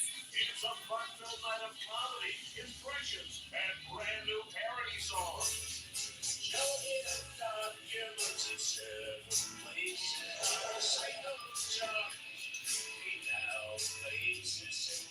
That's Saturday, April 20th, 8 p.m. at the Coastal Grill in Roswell. For tickets or more information, visit newsmakerline.com or call 678-829-SHOW. That's 678-829-SHOW. You're walking south or on your favorite trail. Here we go. We're getting ready to come back. Somebody's coming up on you. What do you do to be prepared in today's world? Hi, I'm Holly Reese. Oh, he's writing a sequel to Happy Gilmore. As a Awesome. certified tactical self-defense instructor, I'm specializing in Oh, I knew you chose Homicide Hunter. all women of all ages have the I do. ability to learn how to I wouldn't mind seeing Happy Gilmore too. with technical But tools to build Chubbs won't be there because the actor that played him passed away. Classes and private But of course, schools Chubbs in the are movie available. passed away. So Learn today to have a safer tomorrow. WarriorDefenders.com. Hank Arnold here from Cowie to Force. Cowie to Force is Newman's own addiction Shooter. recovery service. We exist to provide recovery support services for individuals and family members who have been impacted by addiction. Our services are no cost, and all of our That was a funny information movie. is available on our website at www.cowetoforce.org or follow us on Facebook. Wishbone Fried Chicken is back in a brand new location.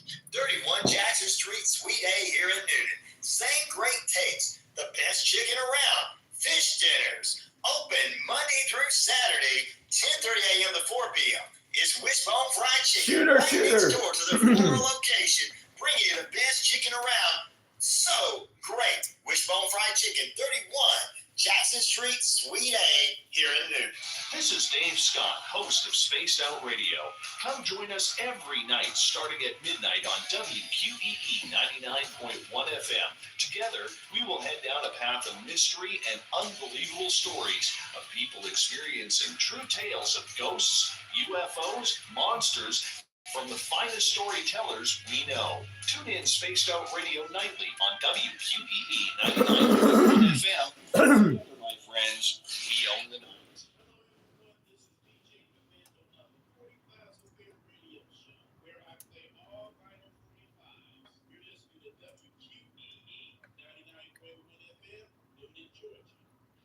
Oh, you're out of coffee. That's not good.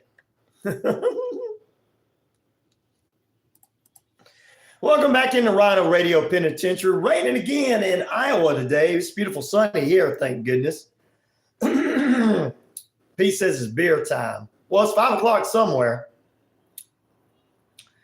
There's another song about Alan Jackson. Speaking of that, an Alan Jackson impersonator will be performing today along with food from Dunk's Barbecue, ice cream from Rock Salt at the grand opening of an extended stay from Everhome Hotels, which is part of the Choice Hotel, Everhome Suites, which is part of the Choice Hotels family. I knew this thing was going to do that. Today from 12 to 2, be there. Yep. So have a good one.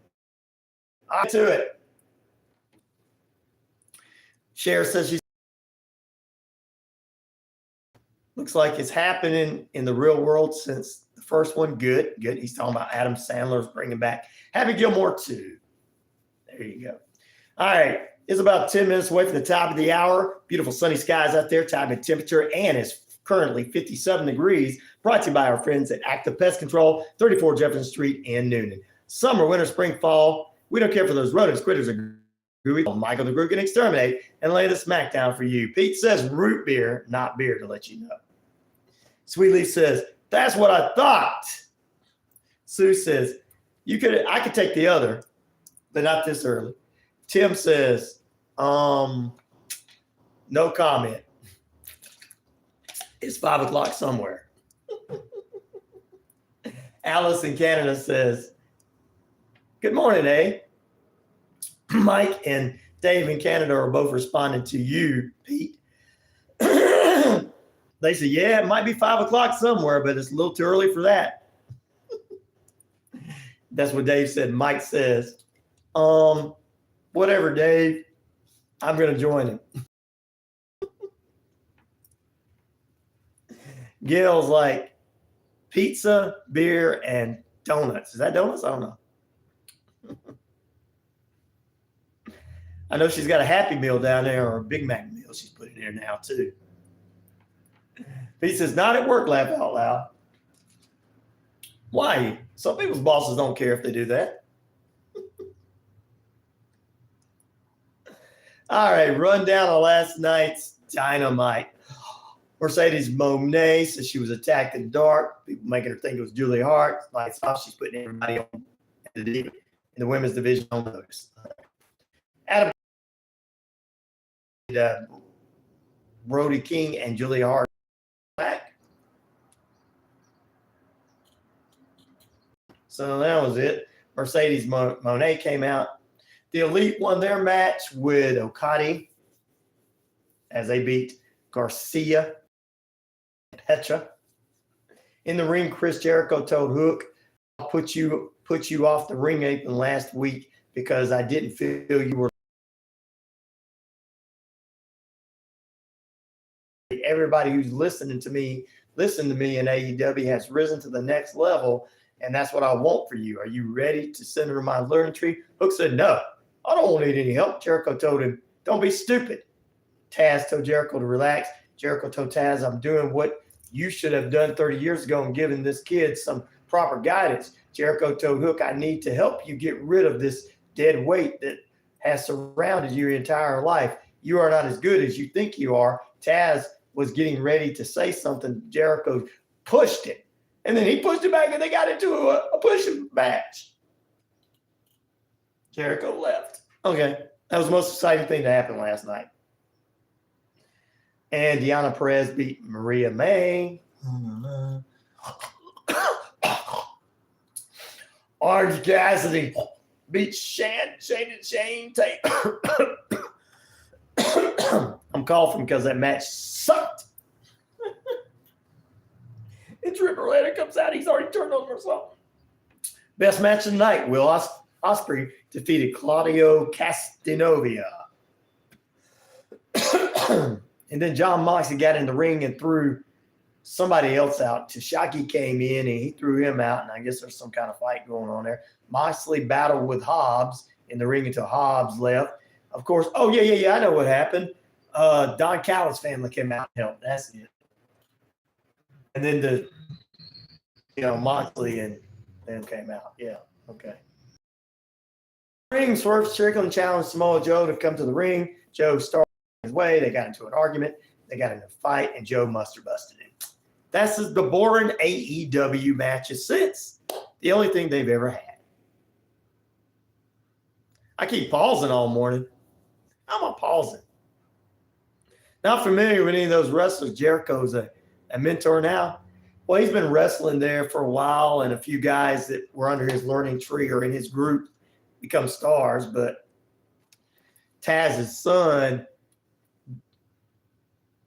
he looks like a kid, still is a kid, but he's better than most of the young people there. But yeah.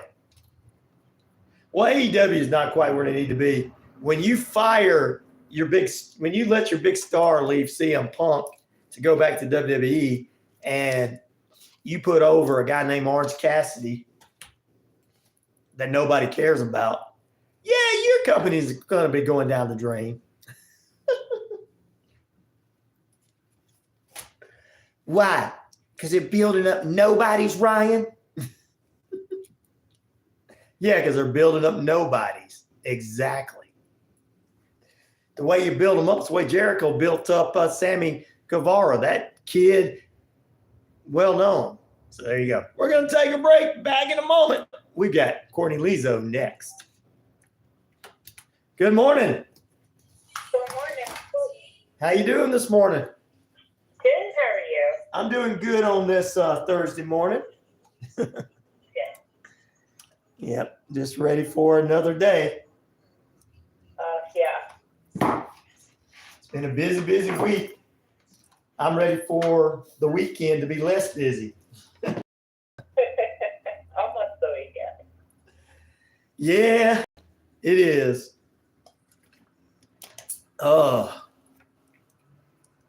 Let's see here.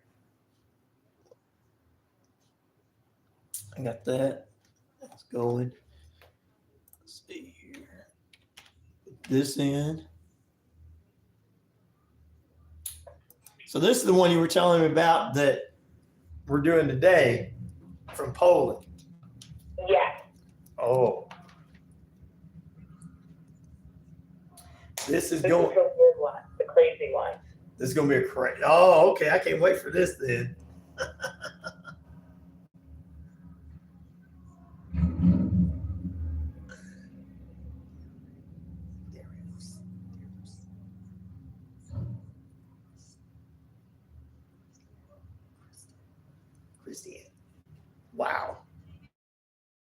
Wow.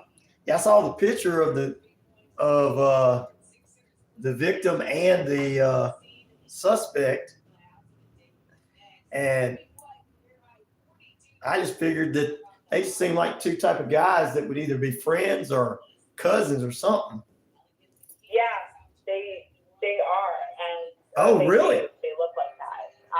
But yeah, no, it's like you'll find out. Like it's like kind of crazy. Well, did the son was the suspect guy, was he jealous of the other guy because he was getting more girls? Is that what it was? It doesn't involve the girl. Okay. I'm just wondering. Because a lot of then it has to involve money because men kill men for women, money, and stature. Yeah, like the victim looks like he's very like Bon Jovi, like Yes. full Bon Jovi with like the long hair. Yes. That's why I'm saying that maybe he was jealous of him because he had the long hair. I've had that done to me before, so I know. When I saw the picture, I was like, I know what happened. I know exactly what happened.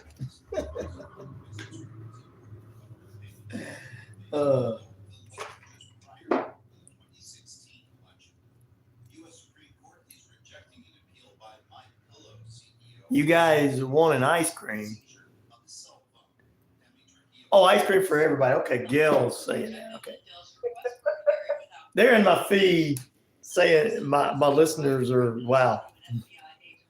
I guess they were talking about that because a business, Choice Hotels, is opening up a extended stay here in the area, and they're having their big grand opening today. And I was talking about them having a barbecue place out there and rock salt ice cream out there. So I guess my listeners started wanting ice cream because of that. You know what? Any mention of ice cream makes me want ice cream, so I get that. Yep. It's feeling like that already. Ice cream, you scream, we all scream for ice cream, says ABC from.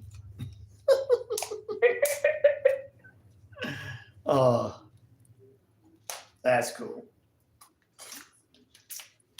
Well, he's 19 years old from another country, so there you go. He's going to be interested in this. Okay. Yeah, we got on my YouTube feed, I got a lot of people from around the world on there too. So around the different states. So some of the young people are starting to tune into this show. Okay. Yeah, they're more respectful than the older people. Yeah, working in retail for a long time, it's usually the younger people that are way more respectful than. Yeah. I mean, you ask them not to do something, or you joke. They make a joke, you laugh at it, and they go on from that. They don't stay on that joke and try to keep on. They just laugh and, oh, you got a sense of humor, and then they stay on and have a good time. Like I had a couple of young ones on yesterday, and they were, I was having one of those days I was trying to concentrate and had a lot on my mind, and they came in with something that was just offbeat and made my day. I'm like, I started laughing. I was like, I'm laughing at a joke that's what? That's not even a. I mean, it was a clean joke, but it was, they had my day. It made my day. So, hey now, says Cher. What do you mean, hey now, Cher? What's that mean? You talking? Throwing hot dogs, says Gail from Tennessee. All right. I appreciate it, Gail. I really wish that all of this food could come through the screen for real, guys. Maybe one day when you guys are actually throwing hot dogs at me, they'll come through the screen and I can catch them. And then I won't have to plan what I'm having for lunch. Oh.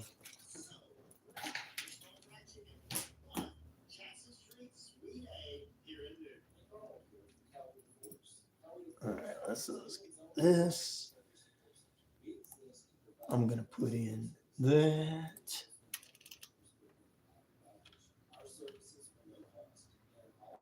Guys, answer my poll question. There.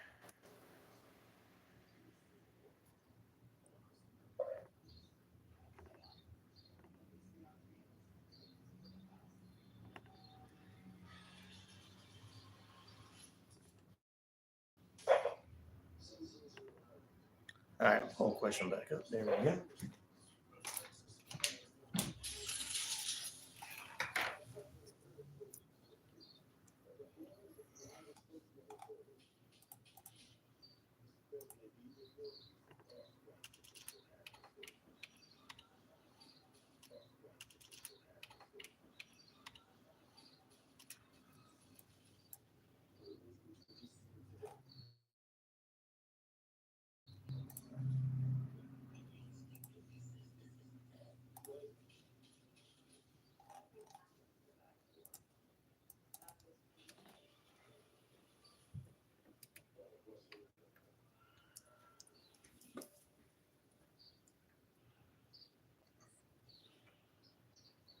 There we go. Welcome into the final period of play, ladies and gentlemen. It's that time once again. It's True Crime Thursday, and we're into the final period. You guys are in lockdown this morning. We got a big show for you. We're going to do some true crime, another case, this time from across the seas. We'll jump into that. We've got Courtney with us from the Book of the Dead podcast coming up shortly. But first, let's kick everything off right now with Triple H.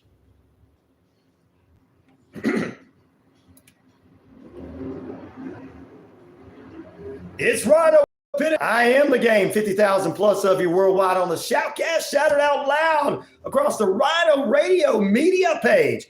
Earth, Rock Radio, New Mexico, Arizona, and the Navajo Nation. We're across the British Columbia Isles of Canada, and finally across the Jordan Communication and Family Radio stations, East Alabama, West Georgia, including right here at 99.1 FM WQEE, the talk of Atlanta, and we are the home of Southern sports, inspirational talk, and so much more.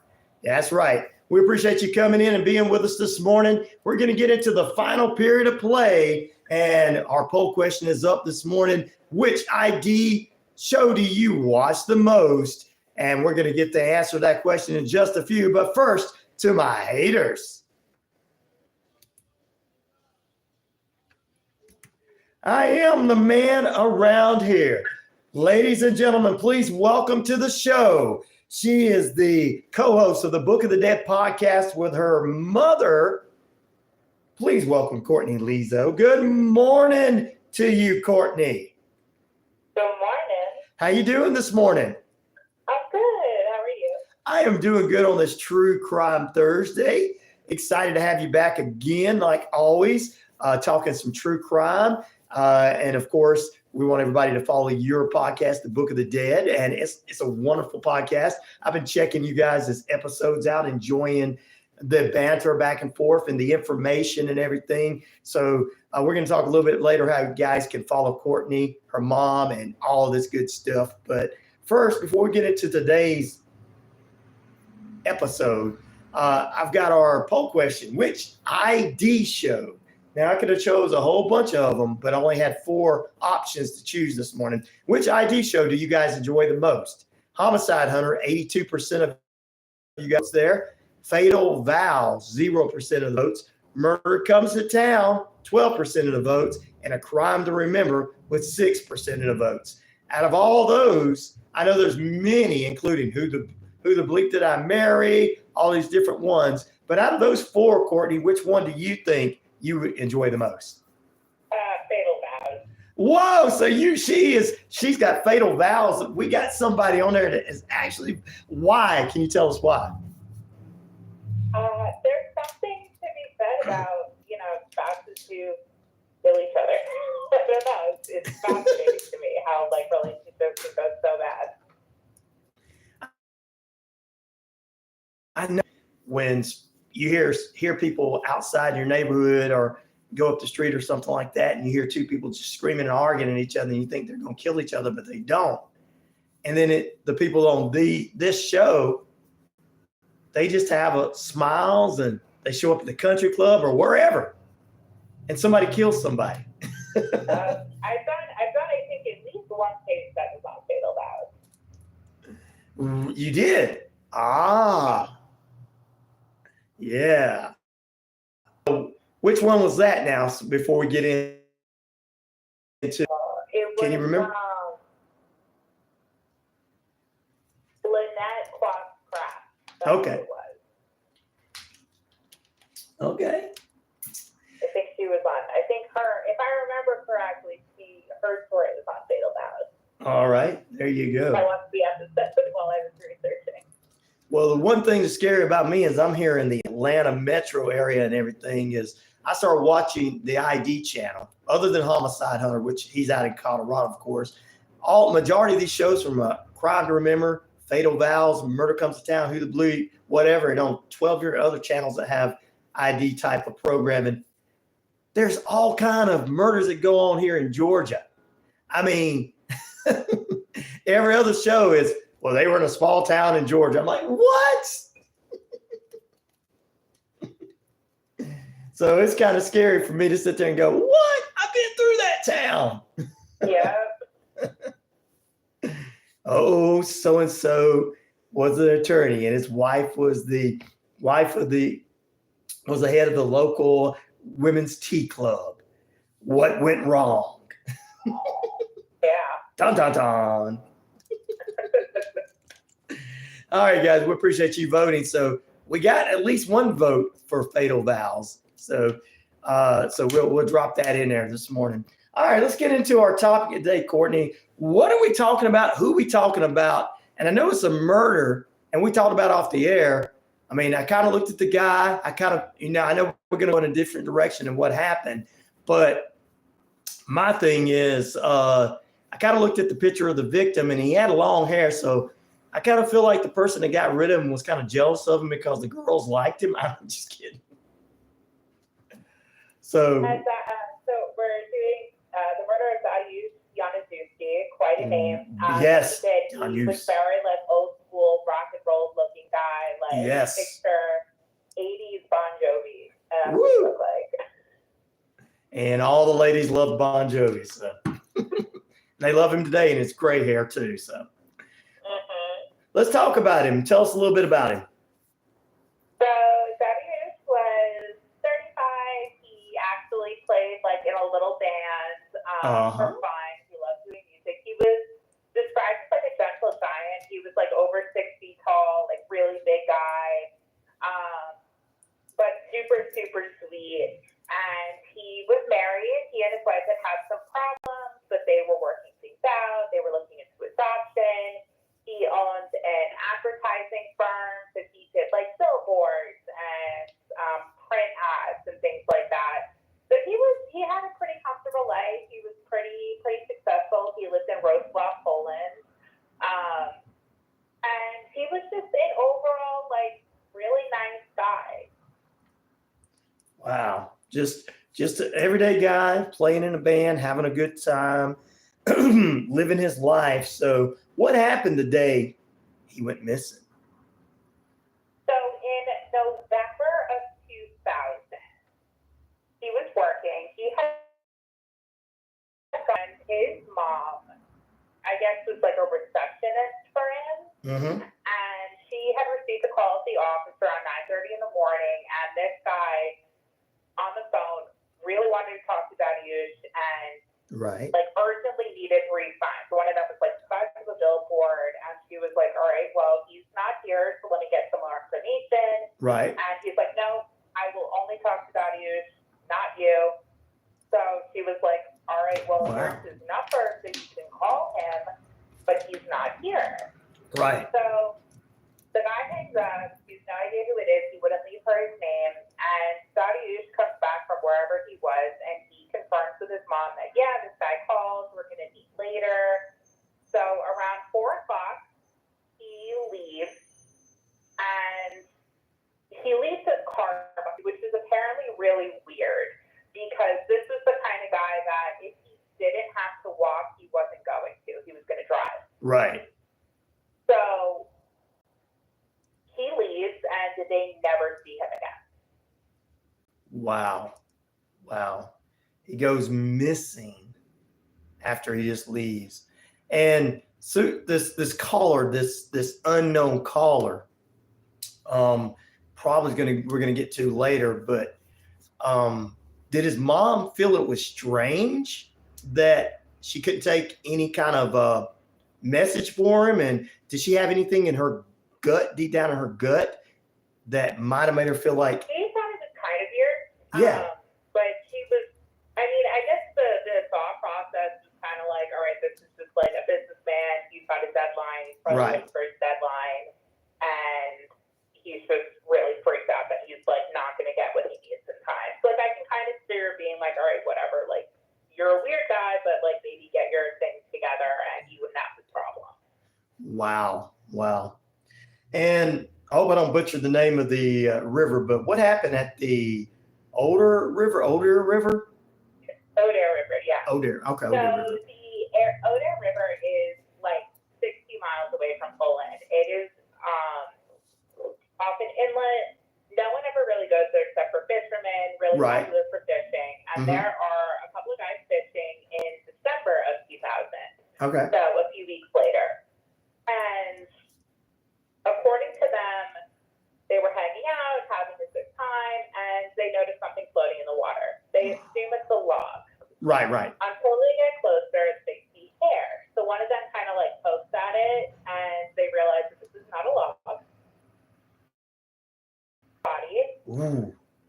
So the police are called. They immediately come. They pull the body from the water, and the man had a noose around his neck. His hands were tied behind his back, and the police determined that at some point the noose to like in a backwards cradle. So essentially, if he moved his hands in any way, he would start to strangle himself.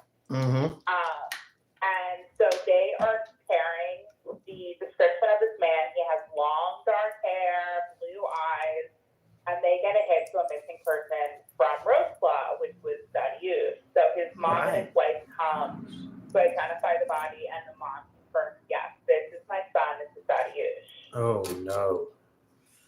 Ooh, that's the day that nobody ever wants to see. And I know that the mom doesn't want her child, no parent wants their child to pass away before them. So what was the investigation like into this situation?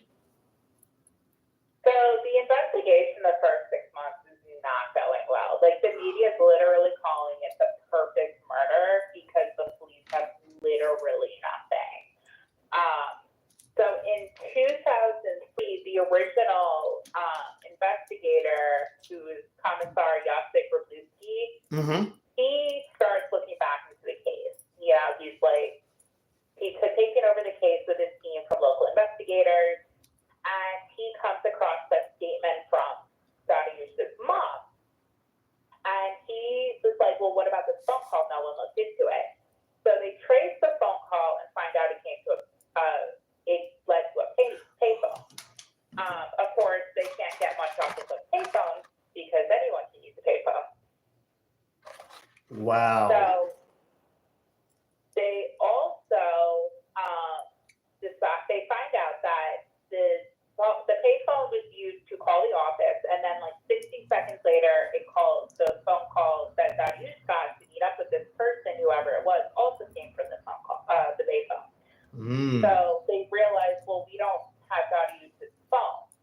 So they get the serial number off of like one of their cell phone statements. Right. And they look it up, and they find out that 4 days after Dadiush was determined to have died, his phone shows up on an auction website similar to eBay. And it was being sold by a man using the screen name Christy7. And the police traced that username to an author named Christy. Whoa, that's what led them to this suspect was this kind of line? Yes, that's how they got to him, was because he sold the cell phone on this auction site. Wow. So I know that they started investigating and called this guy, but what evidence did they have against him? So originally what they had was circumstantial evidence. Right. They had learned some stuff about Christian while they were investigating him. Right. And they come across some blog posts that he had written years before that would be turned into a book that he published called Amok. Now, the book was really disturbing, really graphic. It involved the murder of a character called Mary, and Jacek Wroblewski gets a tip in 2005, like, hey, I think you should read the book written by Christian Sala. So he does, and he says it was really hard to get through. It was like the most graphic thing he's ever read in his entire life. But the murder of the victim in the book mirrored exactly what happened to Dariush. Really? So it played out in real life from the murder victim of the book to real life to this man. So my question, with the evidence and everything, what connected the two? What kind of connection did the two have? So that's what the police are trying to figure out, because Right. it's all circumstantial, and even like a forensic psychologist had looked at the book and they had kind of looked into Christian. He was like a valedictorian, super smart, like Right. he was a really bad businessman, did really, really bad in any business venture he tried to come up with. And he had been married and he had gotten divorced, and he liked to make up these crazy stories about himself. So the psychologist was like, okay, the main character in this book seems very similar to the author, but you can't use that as a basis for your case. Just because the killer in the book and the author are similar doesn't mean he did anything. It could surely be a coincidence. Right, exactly. Yeah. So that's all they have for like a really long time, was just a circumstantial thing where this book matches the case, Uh-huh. and this author is similar to the killer, but they can't find anything to connect them. And in the minds of many, it could have been someone that murdered him could have read this man's book. So you really can't connect them with the book. But what's strange is the cell phone that was the phone. Wasn't the cell phone that was sold? Exactly. So they're doing a lot. They put the case on what is essentially Poland's version of America's Most Wanted. They're hoping that Right. someone, namely Christian, will fall in with his tips, and they get tips from like all sorts of weird places, from Right. Japan and the U.S. and Wow. Sweden, like just random tips from everywhere, all over the world, but nothing that was substantial. So they finally, in 2005, Christian had been traveling, and they arrest him outside of a convenience store, and they're like, well, what about this phone? And he's like, I found the phone. I sold it for some money. Like, that was it. They give him a polygraph test, and he passes. Wow. The police are convinced that he's manipulating the test, because he was a scuba diver instructor. So he knew how to control his breathing. Right. You Wow. have to let him go. In Poland, you can only hold someone for like 20 or 48 hours without presenting anything to a prosecutor. If you don't present anything to a prosecutor and charge them with something, you have to let them go. The police don't have anything. They nail him with selling stolen property and something very minor that had to do with his previous business venture. But the prosecution's like, you don't have anything. Like, you have to let this man go. Yeah, I mean, I can see that. I mean, we're going to get into what happened at the trial and even more here. We're going to continue that. But thinking about this, it just doesn't like any evidence against him. And he made it sound like, hey, yeah, I just picked this phone up, found it, and sold it. And to me, it sounds like he could have not done it, even though we're going to find out what happened here in just a few moments. But to you so far, as we progress through this, how do you feel about this? Even though you know what's happening in the end, what do you feel about so far, Courtney? When I was initially investigating and just reading like the expose that was done, I'm reading this and I'm going, it's all circumstantial. I Right. could argue maybe he could, but how did he know that like it's very probable that he did find the phone, like Right. on the ground somewhere. I went, I can sell it for a couple of bucks, no big deal. Right. But Yasik is like a dog with a bone. He's like, I know this guy did it, like in my gut. I know he did it. Right. It was like, how do you know? Like, what is it about him? Right. And maybe to him, he looked at him and there was something to him that he saw in other suspects, because people who have been doing this for a number of years, detectives and everything, they know somebody right offhand. They look at you and look at me and go, okay, these guys, you know, they're who they are. They'd sit there and go, they could tell us who we are. They looked at him and he looked at him and probably says, there's something deeper in there, devious in there. So what happened at the trial? So they eventually go to trial, and the thing that really kind of is their problem is the fact that they don't have any evidence. Right. They try to talk to Christian's ex-wife, and she won't talk. Okay. She won't testify, but they get a statement from her. Right. And this is kind of how Yosik knows that he's right. Okay. Because Darius and his wife had problems. Mm-hmm. One of the problems they were having was that Darius had considered cheating on his wife. Oh. And he had met a woman, and they went out to dinner. Mm-hmm. And he told the woman, look, I'm married. And the woman was like, no, I'm not doing this. And that woman was Christian's ex-wife. Whoa. So it was a woman. It was a woman. So, and apparently Christian had been having her followed. It was very much one of these, like, you're not going to leave me kind of things. They were like college sweethearts. Right. All that. And their marriage didn't work out. He was very unhappy because businesses were failing. And she was unhappy because he was getting kind of mean, like not abusive, but very mean. Right. So she left him, and he had her followed and saw her go on this date with this guy. And he goes to the house, confronts her, and he's like, who is this man? So she finally tells him, like, it wasn't anything serious. I left because he's married.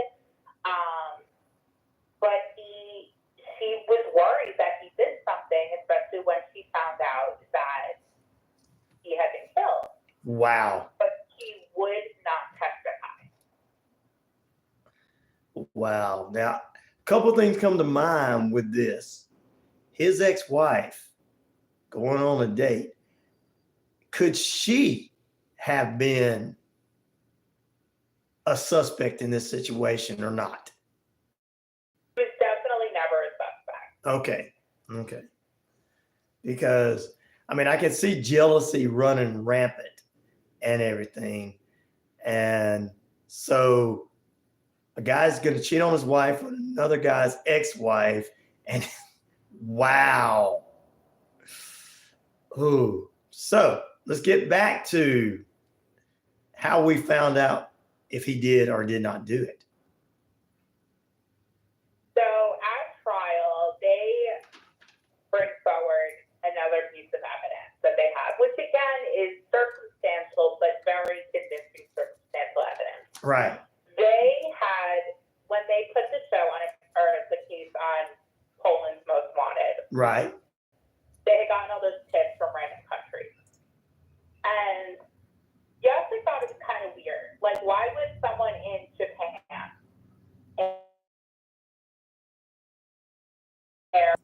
Right. So they look at Christian's passport, because when he was released from prison, they were like, you leave your passport. And they realized that while he was traveling, he had been in Japan and he had been in the United States at the exact same time that these tips were received.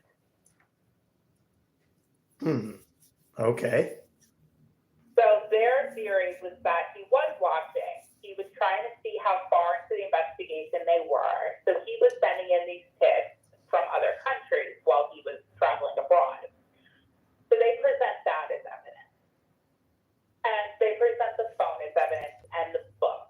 And his attorney's going, okay, like, let go of the phone. Yes, he had the victim's phone in his possession.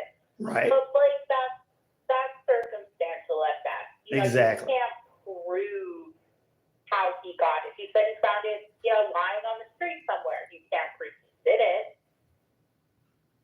That's true. Finally, based on the circumstantial evidence, he is found guilty, but not of murder. What is he found guilty of?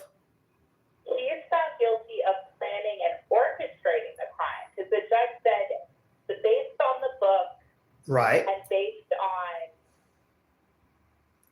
what I'm hearing, that he was clearly furious that Dariush went on a date with his ex-wife. He definitely had the motive to want him killed.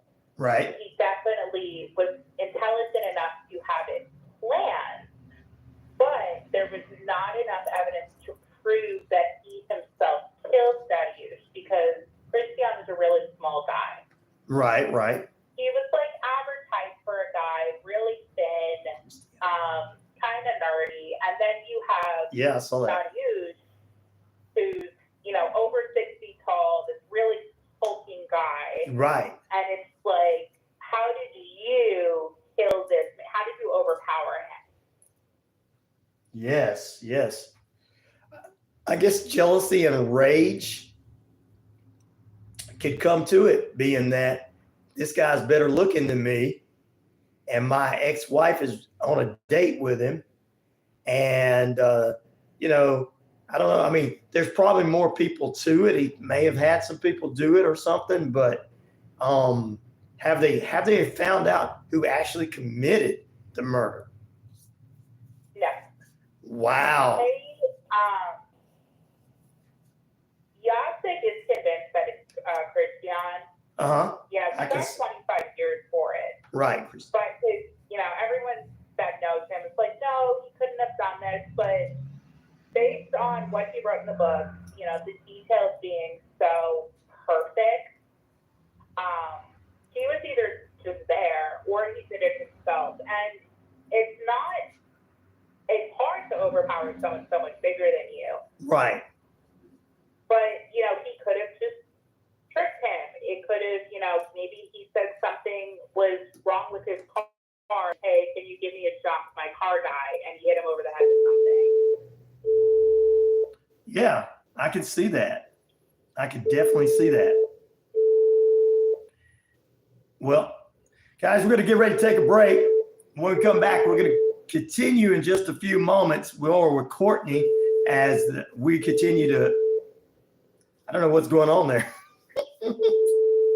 Something's going on in the background. Sorry about that. Yeah, I guess somebody's trying to call from Poland. Anyway, we're going to continue with Courtney, but let's finish up right quick and we'll take a break and we'll come back, Courtney, and we'll find out what's going on with the Book of the Dead and what podcast and what's coming up. So conclusion in this case, your thoughts and everything. Final thoughts. This is clearly like a case of I can't have her, no one can kind of thing, but instead of the wife being killed, which is what usually happens in cases like this, it was the person that dared attempt to take her away from Christian. And it's interesting reading it going through it, because the whole reason they even suspected all besides the phone was because of this book he wrote, because he just Right. He literally wrote a book about the murder. Wow. Somehow, right? Yeah, if he had never written that book, he would have had anything. They probably would have suspected him because of the phone, but they wouldn't have had anything else. Exactly.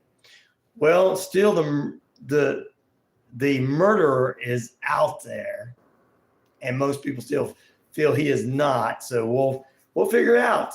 So when we come back with Courtney, we'll have more with her. We're going to talk about what's coming up next on the Book of the Dead podcast and how you can download and all that good stuff. We got a few more minutes with Courtney, and we'll be right back here inside the Rhino Radio Penitentiary, guys. Stay with us. Which ID show do you guys enjoy the most? 78% of you are saying Homicide Hunter. 17% are saying Murder Comes to Town. 6% are saying A Crime to Remember. And I guess we'll just say 1% are saying Fatal Vows. And we're going to give that one to Courtney. Back in a moment. The one and only. The one only, yeah.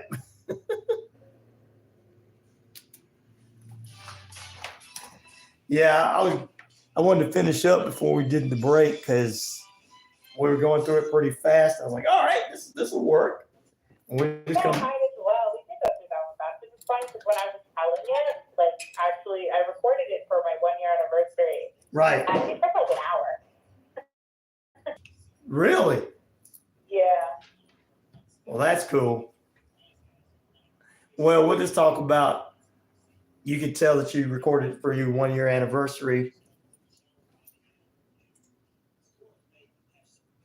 Yeah, more detail. It's the recording, I guess.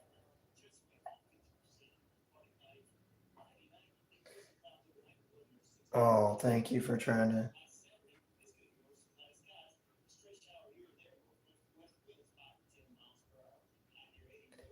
Yeah. What do you know about Corky Park?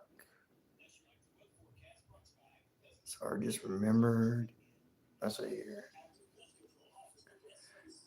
You want me to tell your friend Dawn hello? Okay. Darth Sand. Okay. Everybody got some pretty unique YouTube handles on here. But I'll tell him when we get up. Do what? It's that I know I can see.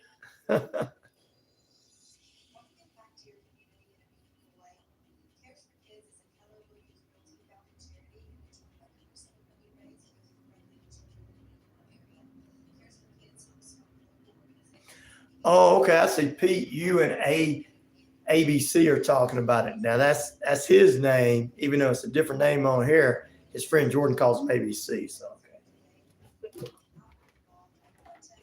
That's what I was told to call him. Okay, they're talking about Gorky Park.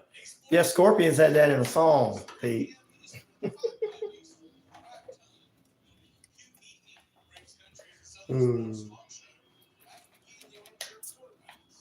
Sorry to hear about the problems you are experiencing.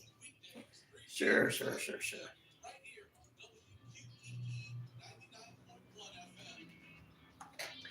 All right. I'm getting ready to come back. I think. Let's get rid of this and this and this.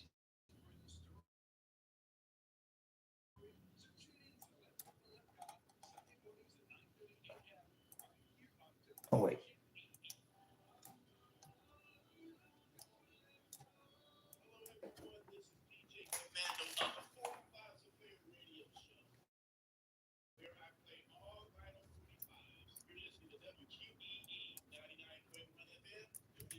Welcome back into Rhino Radio Penitentiary. Get my water here to get my voice back up. We appreciate you guys being with us this morning. We got a few more minutes left with Courtney from the Book of the Dead podcast, where she co-hosts with her mom, her partner in crime. So, Courtney, that's your partner in crime, right? Yes.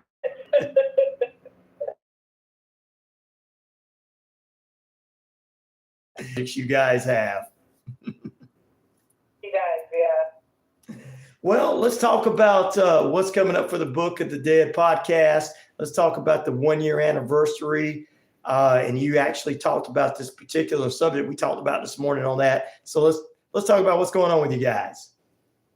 So coming up, probably it'll be in a few weeks. I have an interview with, speaking actually of true crime shows, Aphrodite Jones. Okay. I did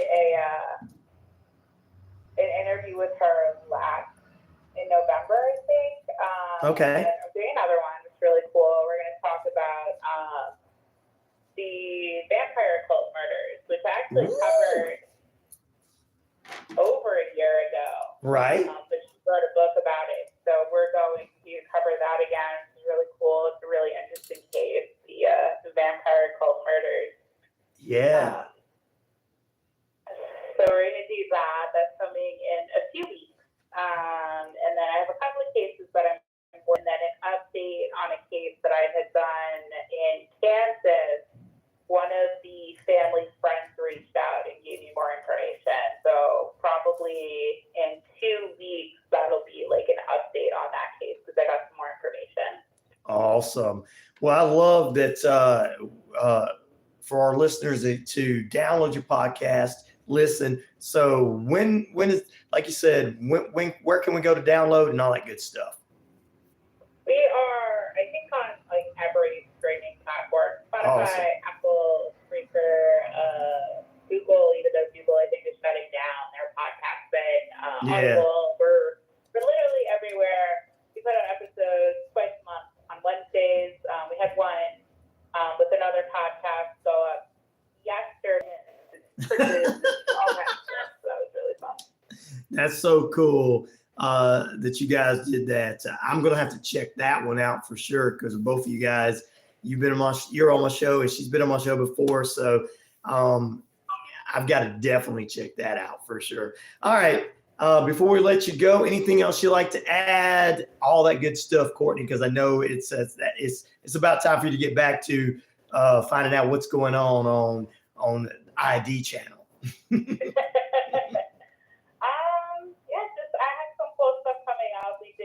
A couple of cases that I think that I want to maybe like revisit. I did one in Nebraska, the Academy Maniacs, which was really interesting. Maybe we can cover that.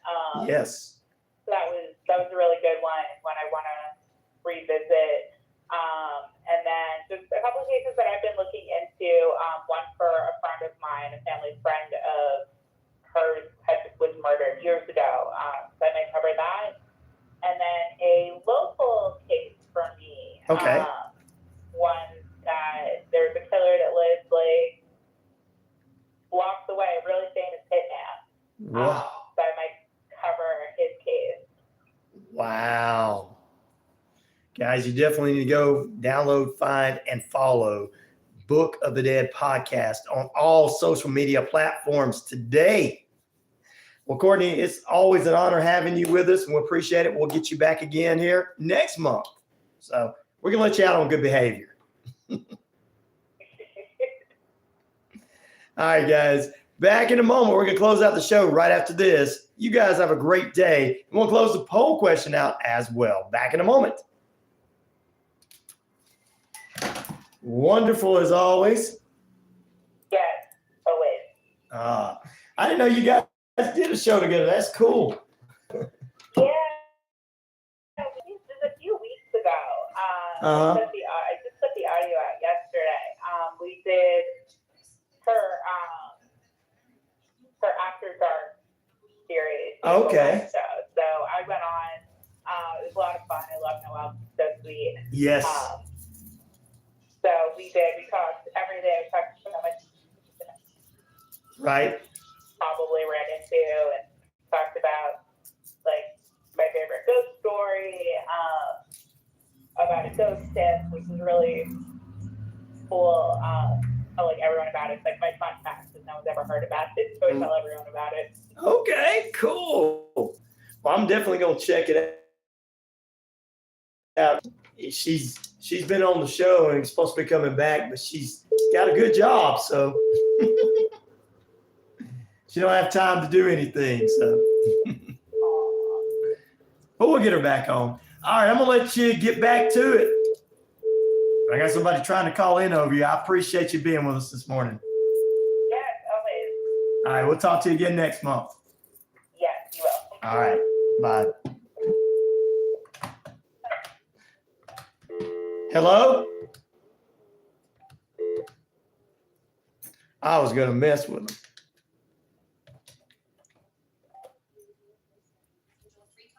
A day to discuss your real estate needs. You don't have to do this. All right, let's see here. 29, 30, 31. Call center people. From 207-231-3277. All of our information is available on our website at www.cowetaforest.org or follow us on Facebook. Baseball fried chicken is back. Got no airplanes there. What? Huh? Same great taste, the best chicken around. Fish dinners, open Monday through You can't smell or taste anything on Google. Is Wishbone Fried Chicken right next door to the former Not yet, but one day everything's going to be smooth. So great. Wishbone Fried Chicken, 31 Jackson Street, Suite A, here in Newton. You hear music to the lyrics speak to you. Album numbers ones. Join me and Don Wood every Friday morning at 10:30 a.m. on WQEE. Show here.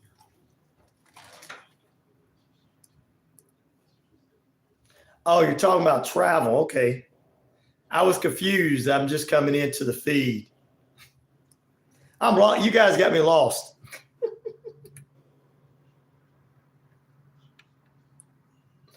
Welcome back in. 10 minutes away from the top of the hour. Thanks for having me as well as always. Thank you, Courtney, for being with us. Guys, go like, follow, subscribe to the Book of the Dead podcast. I enjoy it. And I'm going to check out. I've checked out a lot of their episodes, and enjoying those. Some of the episodes that go back and everything. We enjoy having her. All right, guys. Sounds like AJ Styles in the background. All right, what ID show do you guys enjoy the most? Now the Book of Dead's on here, maybe she can vote in here before I take it down. Maybe Courtney can vote and get that Fatal Vows at least on the board. 79% of you saying Homicide Hunters. 16% of you saying Murder Comes to Town. A Crime to Remember, 5% of you. And I guess we're just going to say 1% saying Fatal Vows.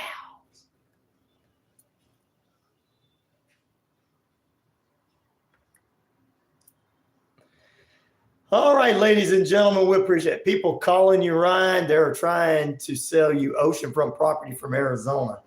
Yeah, no, I've already got that out there. So if they want to buy it from me, I've got it for anybody out there.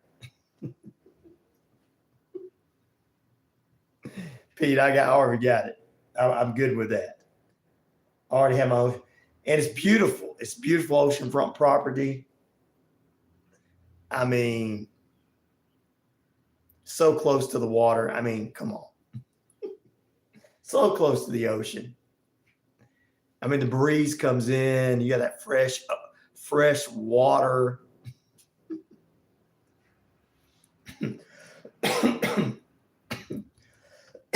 Wow, I'm starting to get coughing and everything. Sorry about that. But yeah, 207-231-3277 are the people just called while I was trying to say goodbye to our great guest.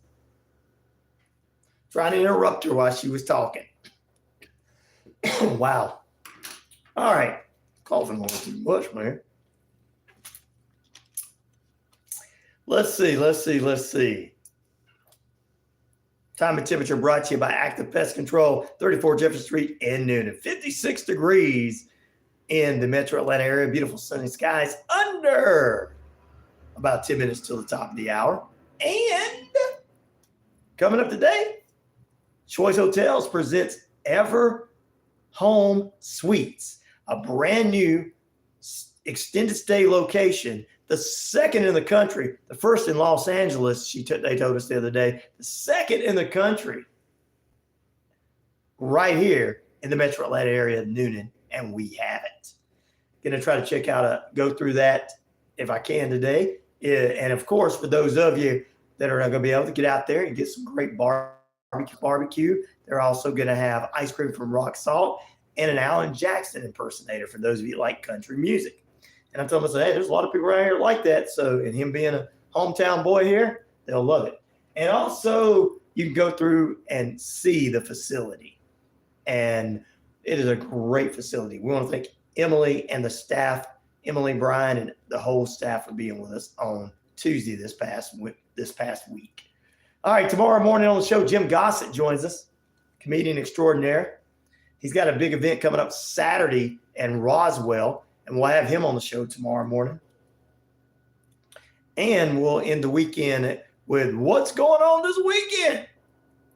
We got a lot of stuff to talk about, and I'm going to get you some news you can use. And maybe our fantastic friends from the telemarketer company will keep calling me, because I'm really enjoying them calling me and bugging me all day. Even when I told them to take the phone number off the list, they're like, yes, sir, we'll take it off the list. And they call me. Then the same person calls me back, named Dave. Ring, ring, ring. Hello? Hello, Dave. This is Dave. Can I speak to you? Yes. Dave here. I've got market share investment company and can give you free everything you need. I already have insurance. No. I don't want your insurance. I just want to give you stuff for free. I'm going to put you on the line with one of our reps. Now, of course, you need to tell them that you don't have any insurance. Well, I thought this wasn't about insurance. No, it's not. But the only way to get the extras, this is the conversations they have. You know, because I sit there and mess with them. I mean, and then I'm like, well, I don't.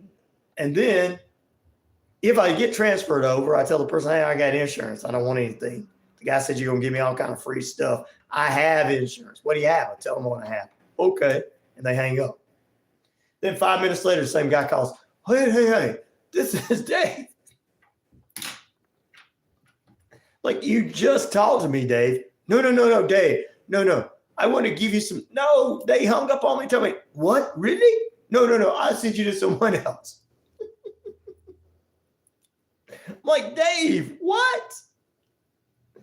They're all either named Dave or Matt. And the ladies are named Diana.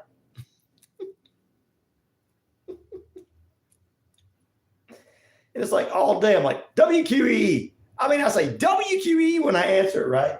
And they go, hey, this is so-and-so on a recorded line.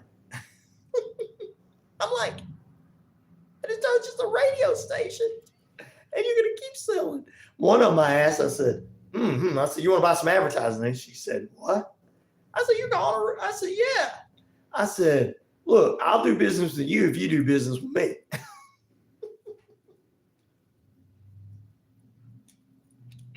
And I asked one how old they were. What does that matter? I said, you asked me how old I was. I want to know how old you are.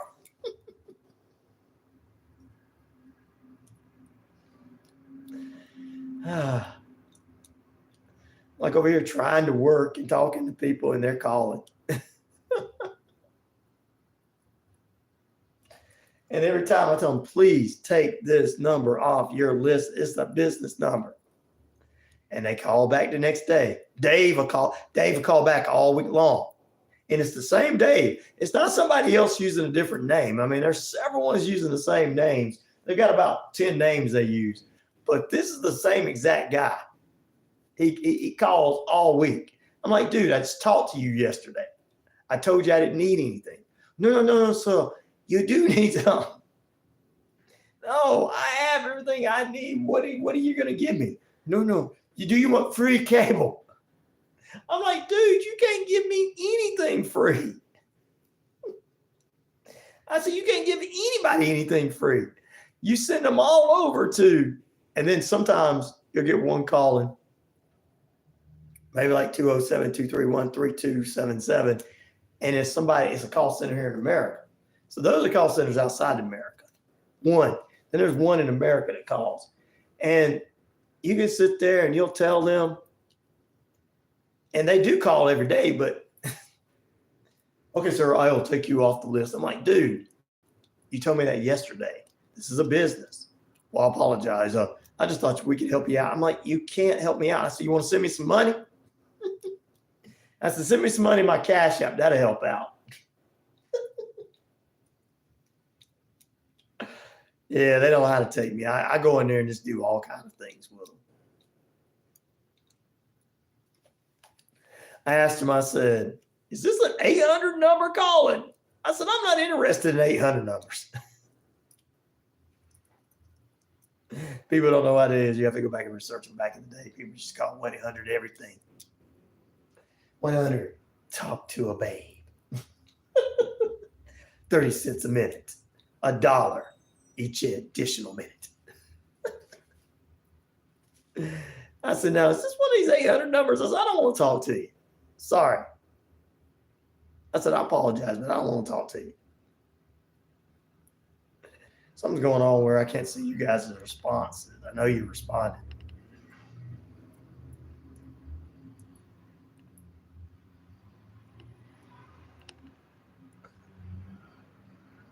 All right.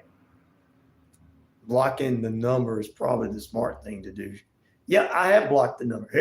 Hey, here they are. They're calling, guys. Hello. Hello. Hello. Yeah, this is my department. How are you doing today? I'm doing good. How about you? I'm fine, thank you. Sir, I can see that you have already had coverage through the marketplace. Is it right? Oh man, I got all kind of coverage now. I don't got. You gonna send me some money through my cash out and help me out? Because I got some rent to pay this weekend. Well, we are just here to provide you additional benefits like groceries, I got it. and food and vision and dental treatments as well. You're gonna give me some food. Out of your pocket and monthly premiums, and we will also help you. It will only take 5 minutes of your precious time. Would that be okay with you? No, because you're not. You're also on a recorded line, live on the radio station. I need you. Oh, you see. I had them. You see, they hung up on me.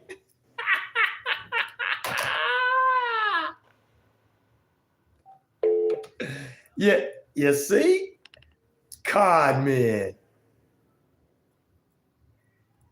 sure has cut down on the phone calls.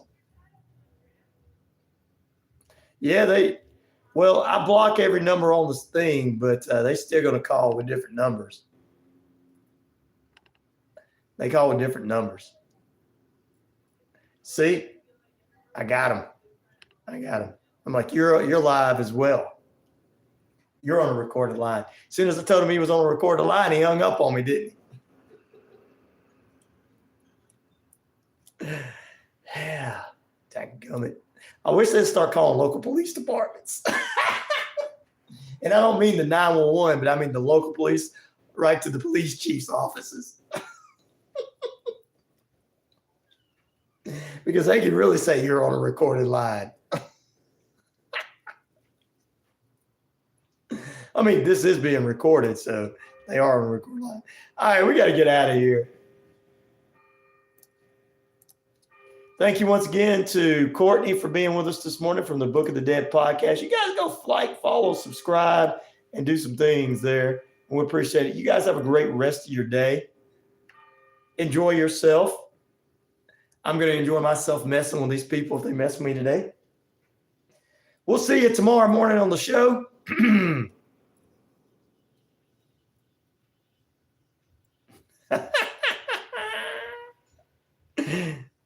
That's what I'd say. Have a great day. Peace, love, respect. I'm out of here. All right, guys. You have a great day. I got to get some things together.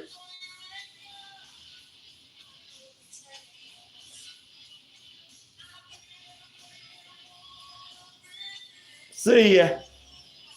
You will see us tomorrow